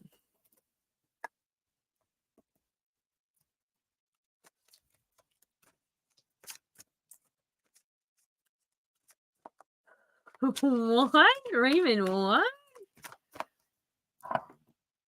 My pear shapes? I never got to wear that skirt, but I got a petticoat and 2 old-fashioned 1950s dresses. I'm so excited to wear them. I will never have a place to wear them with my heels. My mom bought me a Juicy Couture purse. I can't wait to get it. All right. Good night, Forrest. Oh, I'm going to. I'm gonna, for sure. I'm going to do like a spiritual dance. I also want to do some shorts of yoga because I think you guys need to see what yoga looks like when you don't really know how to do it, but you're trying really hard. That would be me. And it looks silly, but I want, like, a lot of you guys, it would really be helpful. It helps me so much. All right, let's do this. Blessings, baby. Love you. Thank you for the support. Oh, she said the same exact thing. Okay. Jarvis, you got card number 43. There are no titles on here, so let's just see what it says. I could do that too, New England's Roadie. I was considering doing, what's that song? I said a hip hop. A hippie to the hip hop. You don't stop and rockin' to the bang bang boogie. Said up jump the boogie to the rhythm of the boogie the beat. I can do it. Even like I didn't know everyone was doing bottoms up, like it was a thing, but they're only doing the first like 15 seconds. I did a whole minute. Jarvis. No, Guardian. Yeah, see that. And oh, I'm so glad you said that. Listen, I would never tell you not to help someone in need, but can I tell you, don't. I mean, you can do it, but don't expect to ever be paid back. Don't expect to ever really have them be grateful and acknowledge what you've done. They're saying it now because they're desperate. But if you really think about it, look deep inside of yourself, honey. Sugar Hill Gang. Rapper's Delight. Thanks, guys. All right, Jarvis. Obsession, delusion, and self-interest. Nature never deceives. It is we who deceive ourselves. Jean-Jacques Rousseau Emile, 1762. A stream of light penetrates a darkened room, revealing a solitary figure. Like Miss Havisham from Great Expectations, she sits in a world of her own isolation. Her reflections are her only companion. She preens herself yet again, reassuring herself with false truths. The mirrors don't lie, but her obsession does, indulging her only with the images she wants to see. Her excesses represent an ever-increasing desire to create an ideal that is never achieved or in reality is not even required. We should look in the mirror and see our true reflection as others would see us and strip away the psychological makeup of ego and vanity. Now, I don't believe, oh, darling Deb, you think I won't do it? I'm doing it. I don't believe that you're self-obsessed, and I don't believe that your ego is out of control or a problem, Jarvis. Like, you of all people know. But what I do see happening is you are misreading a situation greatly. Like, you're taking someone at face value. And I hate giving these messages of like distrust, but unfortunately, like you're taking it's okay to take people at face value if that's how you want to live your life. But unfortunately, sometimes, like in this instance, it's just not someone's not being truthful with you. Another thing is, I don't think you're being truthful with yourself about a certain situation. It's like deep down inside, you know what the real deal is, but you're hoping so much that that's not the case that you're continuing to kind of live in this fantasy world of everything's fine, this person's not lying to me, or whatever the case may be. It's like you're accepting a fantasy when you know the reality of it. And you know what? If that's what you want to do, that's fine. But the universe is saying, like, how long can you keep up this facade? How long can you pretend everything's okay? How long can you keep pretending to believe when you have receipts that the person's lying? And I don't know if it is someone actually lying to you, but you are deceiving yourself about a certain person or situation. You're making things like you're looking through rose-colored glasses, and you're going to end up getting hurt in the end. And I don't mean physically. Mentally, emotionally, spiritually, and psychically, you're going to be drained. And it's going to take you back. Like all the knowledge and wisdom you gained in growing up and becoming an adult and being an autonomous human being and a kind person, it's going to harden you. And the universe doesn't want to see that, because then the light is much harder to penetrate and then you can't give it out. Don't lie to yourself. Tell yourself the truth all the time. Respect yourself enough. And then, confront the situation head on, but treat it as how it is,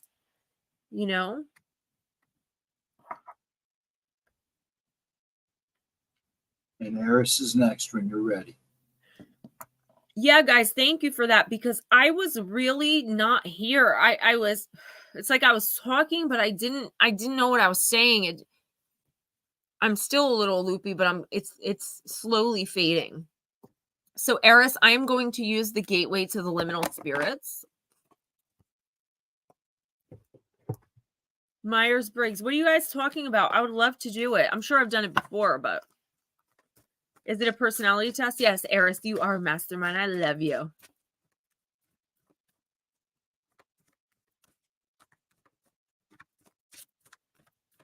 You said Eris, right? Okay.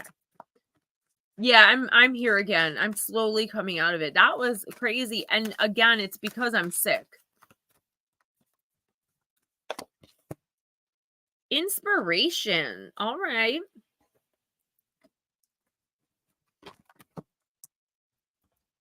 If you could see, like, my eyes were going, I was not good. But it wasn't a bad thing. You guys have to understand that. It was actually healing. It was just an overwhelm of light. A lot of you guys have really intense teams, like real light.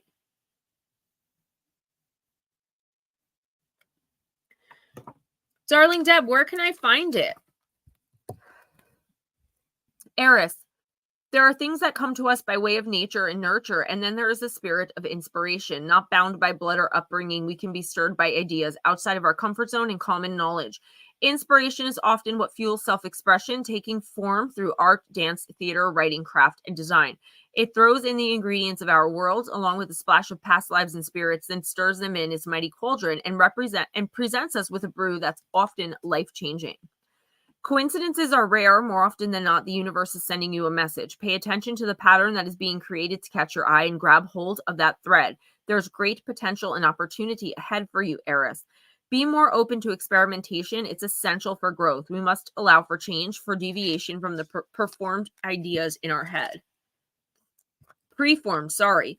While the ideas you are considering may seem incomplete or too ethereal to have an impact, pay them heed. It's all right to be unsure of where things are going and just enjoy the moment. I would love to do it. You guys have to let me know where I can find it. I'll let you guys know what I am. So, Eris, here's the thing. You have a preconceived notion about how something's going to happen. So, again, I'll use this example of, like, you get a job at entry level and you were told that within a year you'd get like a promotion to like a better position. You've been there 5 years and you're still expecting to be promoted, but you're not going to talk about it. You don't want anyone to be uncomfortable. Do you know what I'm saying? For fear of making others uncomfortable, and because you expect things to go a certain way, you're actually blocking your own advancement in one area of your life. So it's like you're refusing to look at any other options. It's like, no, like it has to be this way. And like you're considering these things, but not really. Like you're not really expecting to have to put something into action that you didn't plan for. And here's the thing, the opportunities that are going to come into you are going to be completely out of left field, and they're going to have nothing to do with anything you expect.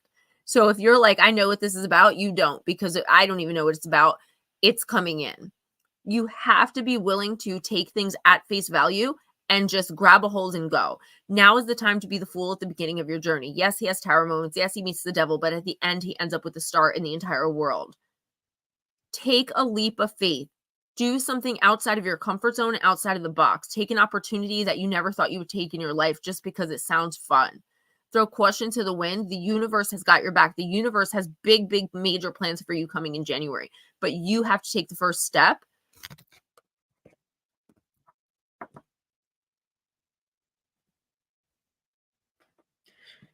And Edna, can you tell me where I can find it? Who's next? Thank you, Jules. Yeah, so Edna, like, I mean, I'm sorry, Eris, just try to take things as they come, like go with the flow a little bit more. Like weird things are going to happen. You're going to like put together, but if you put together all the little weird things that you're like, oh, that was strange, it's actually going to make a connection to this major life-changing opportunity. But, you know, just to be silly, but give you an example of how extreme this is, you agree to go bungee jumping, even though you're terrified of heights. And then all of a sudden you meet the owner, a corporate guy, and he wants to give you like the president position tomorrow. Something crazy like that. Darling Deb is next. What's up, Diane? Miss Deb, I'm going to use myths and mermaids for you.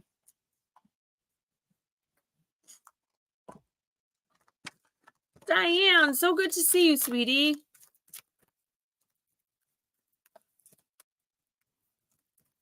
(16personalities.com). I have to remember that.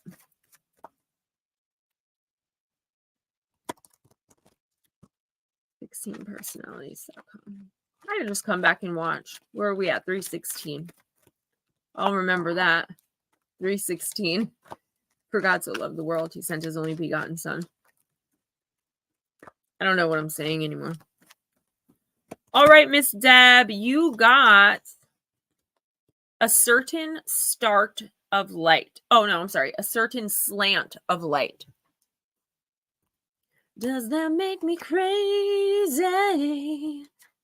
Ooh, does that make me crazy?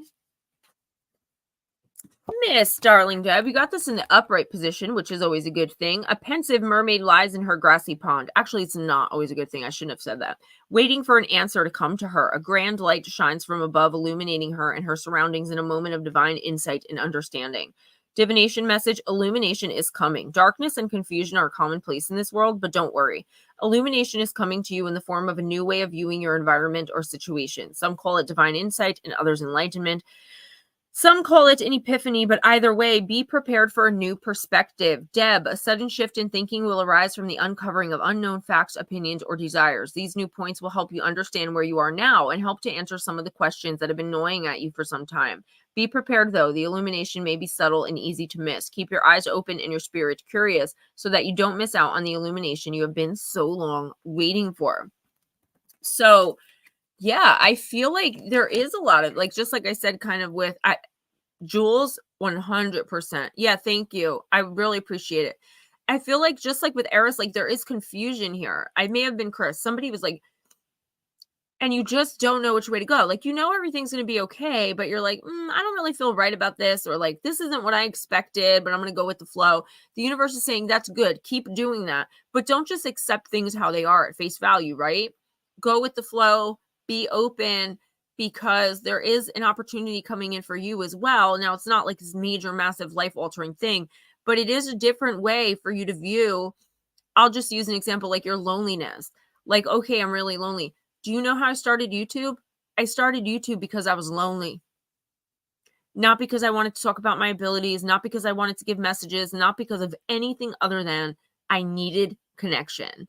So it was that spark of interest in YouTube that changed my life. And something like that is coming in for you. It's like, instead of looking at it being lonely, you're like, okay, I'm lonely, but that means I have enough time to do something awesome for myself, right?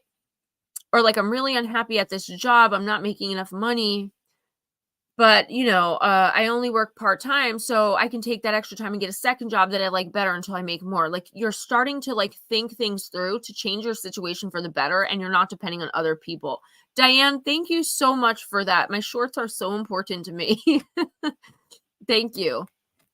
So Deb, listen, continue to be your beautiful, shy, wonderful light.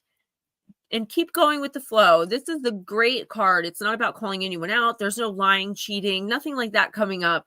It's just you changing the way you think because of the growth of your spirit. Your spirit is growing by coming in here, by communicating with us, by learning the things that you're learning. You do research, you try to understand things. Keep that curious mind because a great opportunity for you is coming in. You're going to turn a situation that you're not very comfortable in into something that works for you and use it to your advantage. But you have to stay open-minded, curious, and going with the flow. Who's next?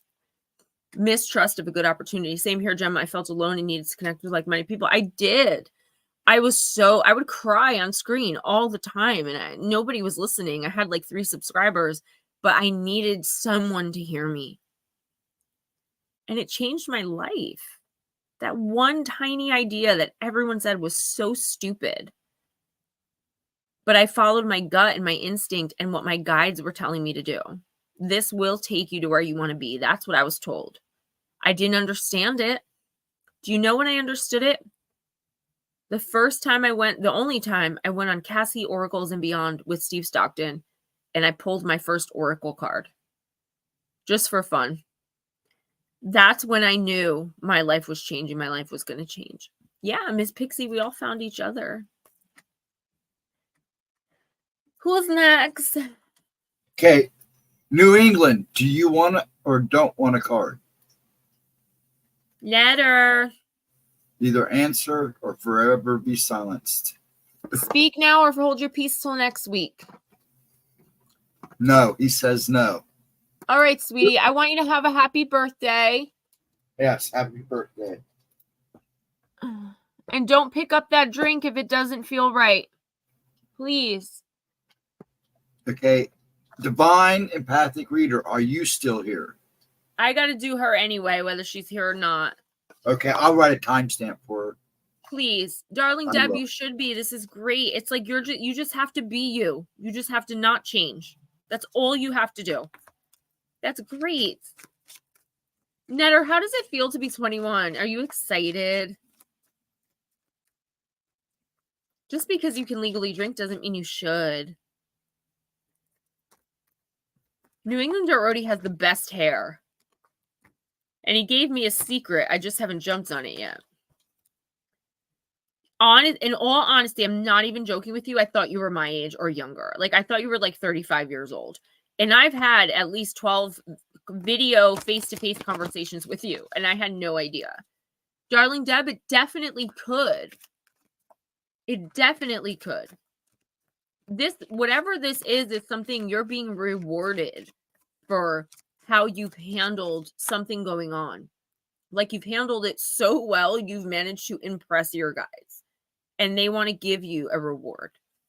So as long as you don't start, freaking out now and continue to have that trust and that faith, yes, it very well could. I can't tell you 100%, but I could say yes. It very well could be. As long as you don't let anyone get you outside of yourself. Who's after Divine Empathic? Okay.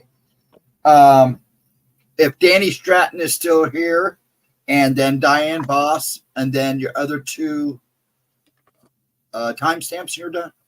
Who's my 2 timestamps? Louisa's wife, and if you're going to do one for Casey. Casey didn't message me, and I'm doing her full January. So okay. We're just going to do Louisa's life. Okay. Because sometimes Casey's not interested in extra, so I don't know what she would want, and I don't want to overstep. No problem.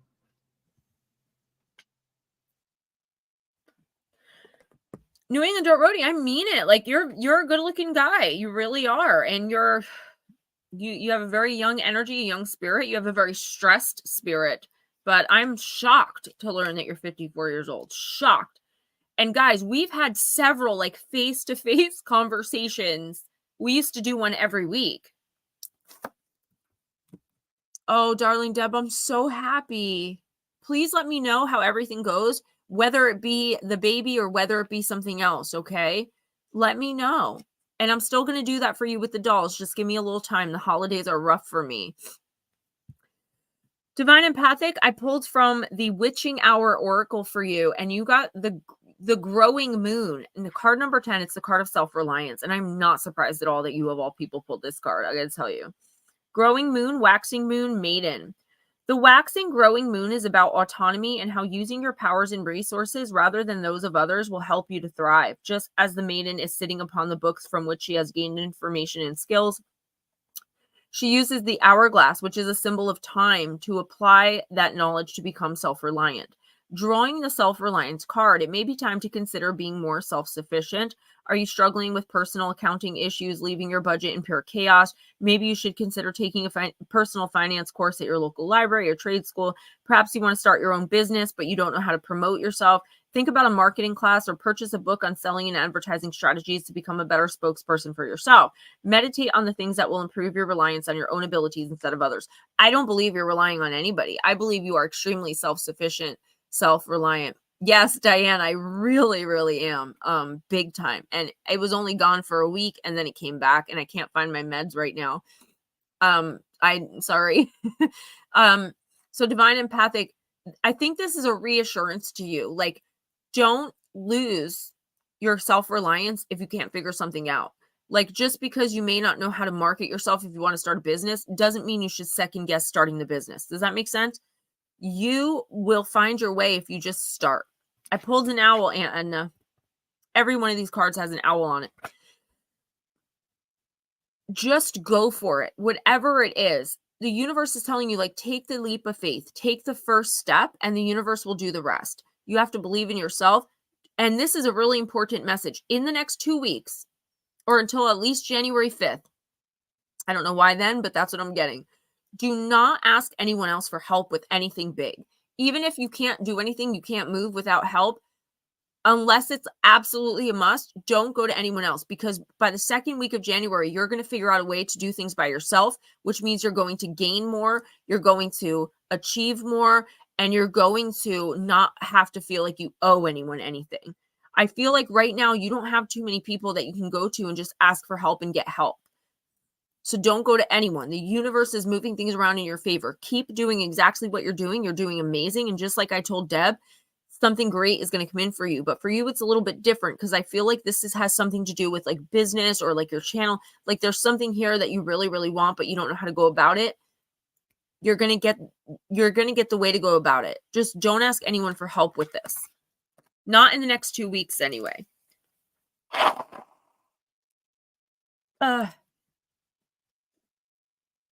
So gross. I'm sorry, guys. I'm so sorry. If I click off, it'll mess up the screen.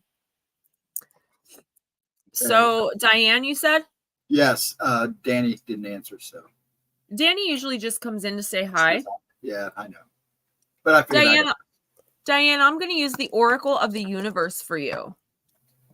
Oh, I'm taking that quiz tonight.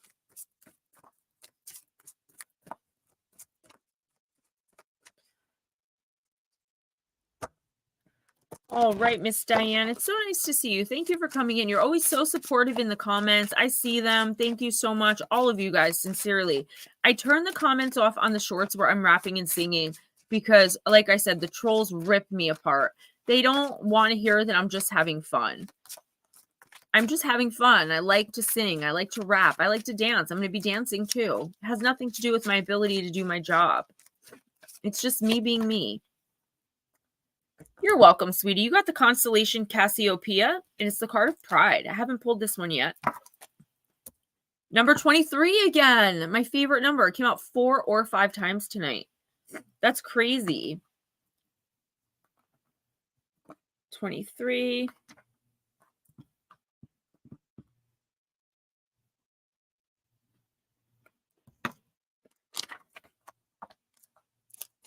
Pixie, I'm doing it tonight. Thank you, Jules. You're so sweet.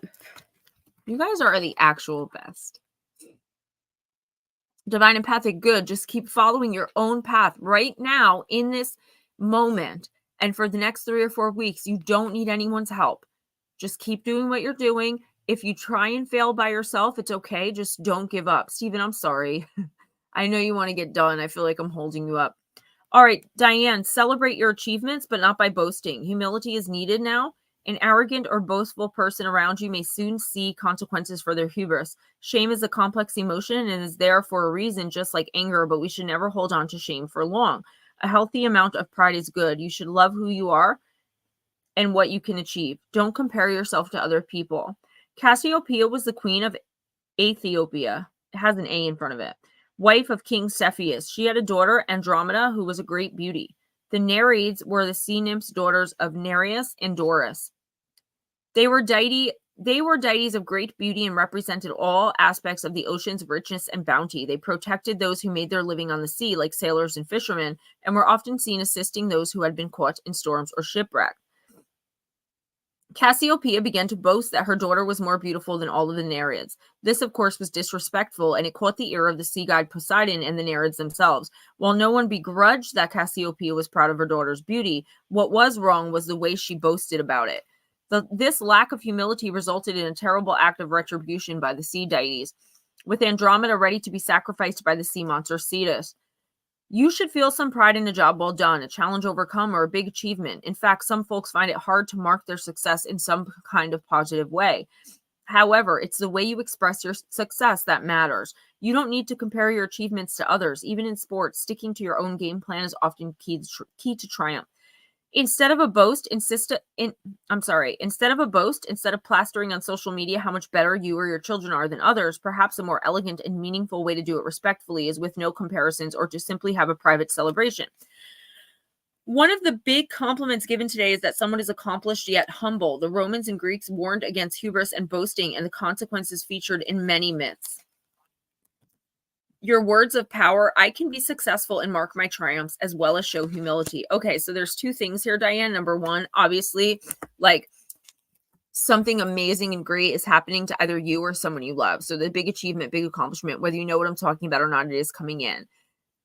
I feel like people are going to take it. Thank you so much, Divine Empathic. Thank you. I feel like people are going to take it as though you're boasting, that you think you're better than them. And we talked about this in the beginning of the stream. You may be living your life better. You're probably vibrating a lot higher. But people that are vibrating lower than you, who have to look up to see you, may get jealous. So you could be dealing also with a lot of jealousy. There's someone who is just not a good person in your midst. I feel like you know that, and you're trying to stay away from them, but it's almost like impossible. This person is going to get their comeuppance during this retrograde, which ends on the 1st. I keep getting January 5th. I got it for Divine Empathic. I'm getting it for you too. You don't have to retaliate or take retribution against like social media trolls or people in your family who want to put down what you're doing or put down what your children are doing or your grandchildren or whatever the case may be, because the universe is going to show something different, right? They're going to eat crow. They're going to eat their words. You do not have to step outside of yourself and get on defense. It's going to be hard not to, because I feel like somebody is really going to be bullying you. Or someone you love. I feel like I'll see you, like your energy, but then there's like also energy right next to you and a little lower, which means like a kid, a grandkid, somebody that looks up to you that you guide.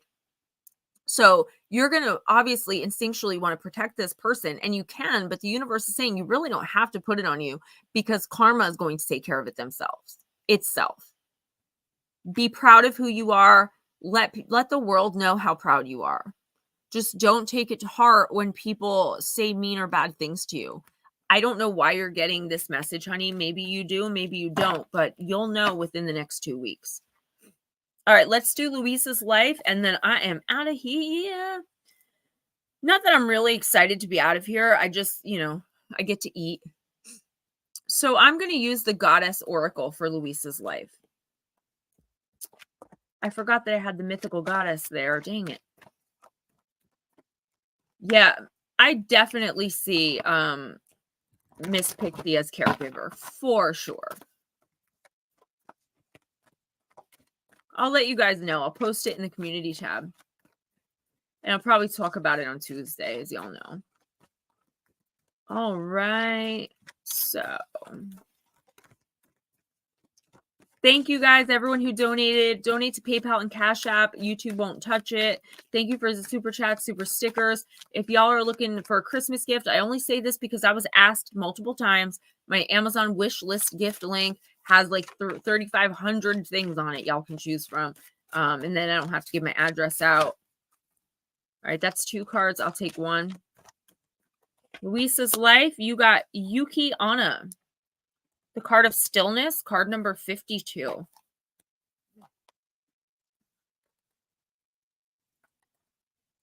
All right, 52. Yeah, you guys have a fantastic weekend. Make the most of it. You got it in the right upright position. Empowerment message. The Japanese goddess of winter, Yuki Anna, calls you to a practice of daily meditation and stillness to prepare for your greater productivity and results. Being open and receptive, slowing down, and allowing for time to dream activates your partnership with the universe so you can truly set your intentions in motion. Then, almost without effort, you discover their vibrational match in the world of form. Just as the life force quietly builds within a seed buried under the snow, so too will the energy build in the seed of your desires before manifesting with no effort on your part. You'll find how easy it is to co-create while implementing a practice of stillness and receptivity. Let others make the first move at this time as you assess and observe the world around you from the profound position of stillness and neutrality. In this way, the world becomes more intimate, yet you know to take nothing personally. With the goddess Yuki Anna comes to support you, be still. This calls in miracles. The action now is non-action. So I want to read that last thing real quick. Again, when the goddess Yuki Anna comes to support you, Louisa, be still. This is a miracle. The action now is non-action. So this is a little bit like Diane's card, a little bit where it's saying, do not take action, do not retaliate. There's no retribution here. Karma works the way karma works, and Louisa has nothing to do with you. Something is coming in that you have been wanting, working hard for, trying to manifest, whether you realize it or not. This is an amazing gift from the universe, but you have to put the work in behind it. It's not going to be in the next 2 weeks. It's going to be over the course of a few months. You have to really set your intention, but your manifestation powers right now, this boss up, glow up energy is tremendous. But you have to want it enough to put the work behind it. Nothing is going to fall into your lap. If you're dealing with a toxic situation, I feel like you should step outside of it as best you can. If it's a thing where you can't just leave, like if it's a romantic relationship and you live with the person, you're financially dependent, whatever the reason you can't leave or you're not ready to leave yet, at least detach yourself emotionally. That does not take any physical action or effort. You should not be retaliating against anybody right now. And I can't stress that enough, because I feel like once you do that and step outside of yourself and start screaming, hollering, cussing someone out, even though that's what they might be doing to you, the universe is testing you and seeing how you react and respond to other people's reactions and responses. And you need to act with humility and grace all the time. That is our goal. Approach everything from a lens of love, even if we're dealing with hate. Guys, I love you all so much. Love my hat. I'm going to put up my little Christmas snowman if I can by the time we get here next week. Monday, we're going to be discussing on the main video. What are we? Hikers who almost got abducted by supernatural forces, but they had like weird stuff happen and they lived to tell about it and came out of the forest. And for members, there's going to be the reading of the introduction and 1 or 2 chapters of Missing the Faith Theory, my first book. And then on a separate video for members, there's going to be 2. I'm hoping I have 1 filmed. If I can get the other one filmed. So far, what I have filmed is survivors of spontaneous human combustion. It's pretty flipping crazy. I'm going to go eat, take that test, and get myself some rest. I've got to get all this spirit off me because if you could see it in my eyes, I could see it. I am looped. I love you guys so, so much. Ghost Dragons, do you have the wish list link? We'll post it. Diane, thank you so much. No, you are very special. I'm just a messenger. Like, I do nothing but sit here. Like, all I do is show up, guys. Seriously. And I don't mean that to like pretend to be humble, but it's just facts. You guys are amazing. You guys are what make this stream possible and what make it possible for me to do what I love for a living. You guys are fantastic, and I hope you have the best weekend. Don't let the holiday blues or seasonal affective disorder get you guys down. You have so much light that you give to others in kindness and with love. So please make that your mission to do that for yourselves. Where is the link? Is in the chat. I just put it up there. It's not that far up. I didn't see it yet. Yeah, you see me. It's right above Jules Night All Love, Light, and Blessings. Oh, I can't see that. I'm in StreamYard. It's underneath that. It's underneath. Well, it's in StreamYard too. It's right above Mark Holstutter's. Take care all. Have a wonderful weekend. All right, thank you guys. So the Amazon wish list gift link is in the chat, but it's also in the description box of all of my pre-recorded videos. You may not find it in the live stream. Go to one of my pre-recordeds. You will find the Amazon wish list gift link. You just click on it and order it, and then I don't have to give my address out. You can put a note who it's from, and I love and honor you guys so much. I appreciate you all. You are all so incredibly special, and I really want you guys to be kind to yourselves. Okay, give yourself some credit. Give yourself a break, and just love yourselves. Do as much for yourself as you would do for others. All right. Good night, guys.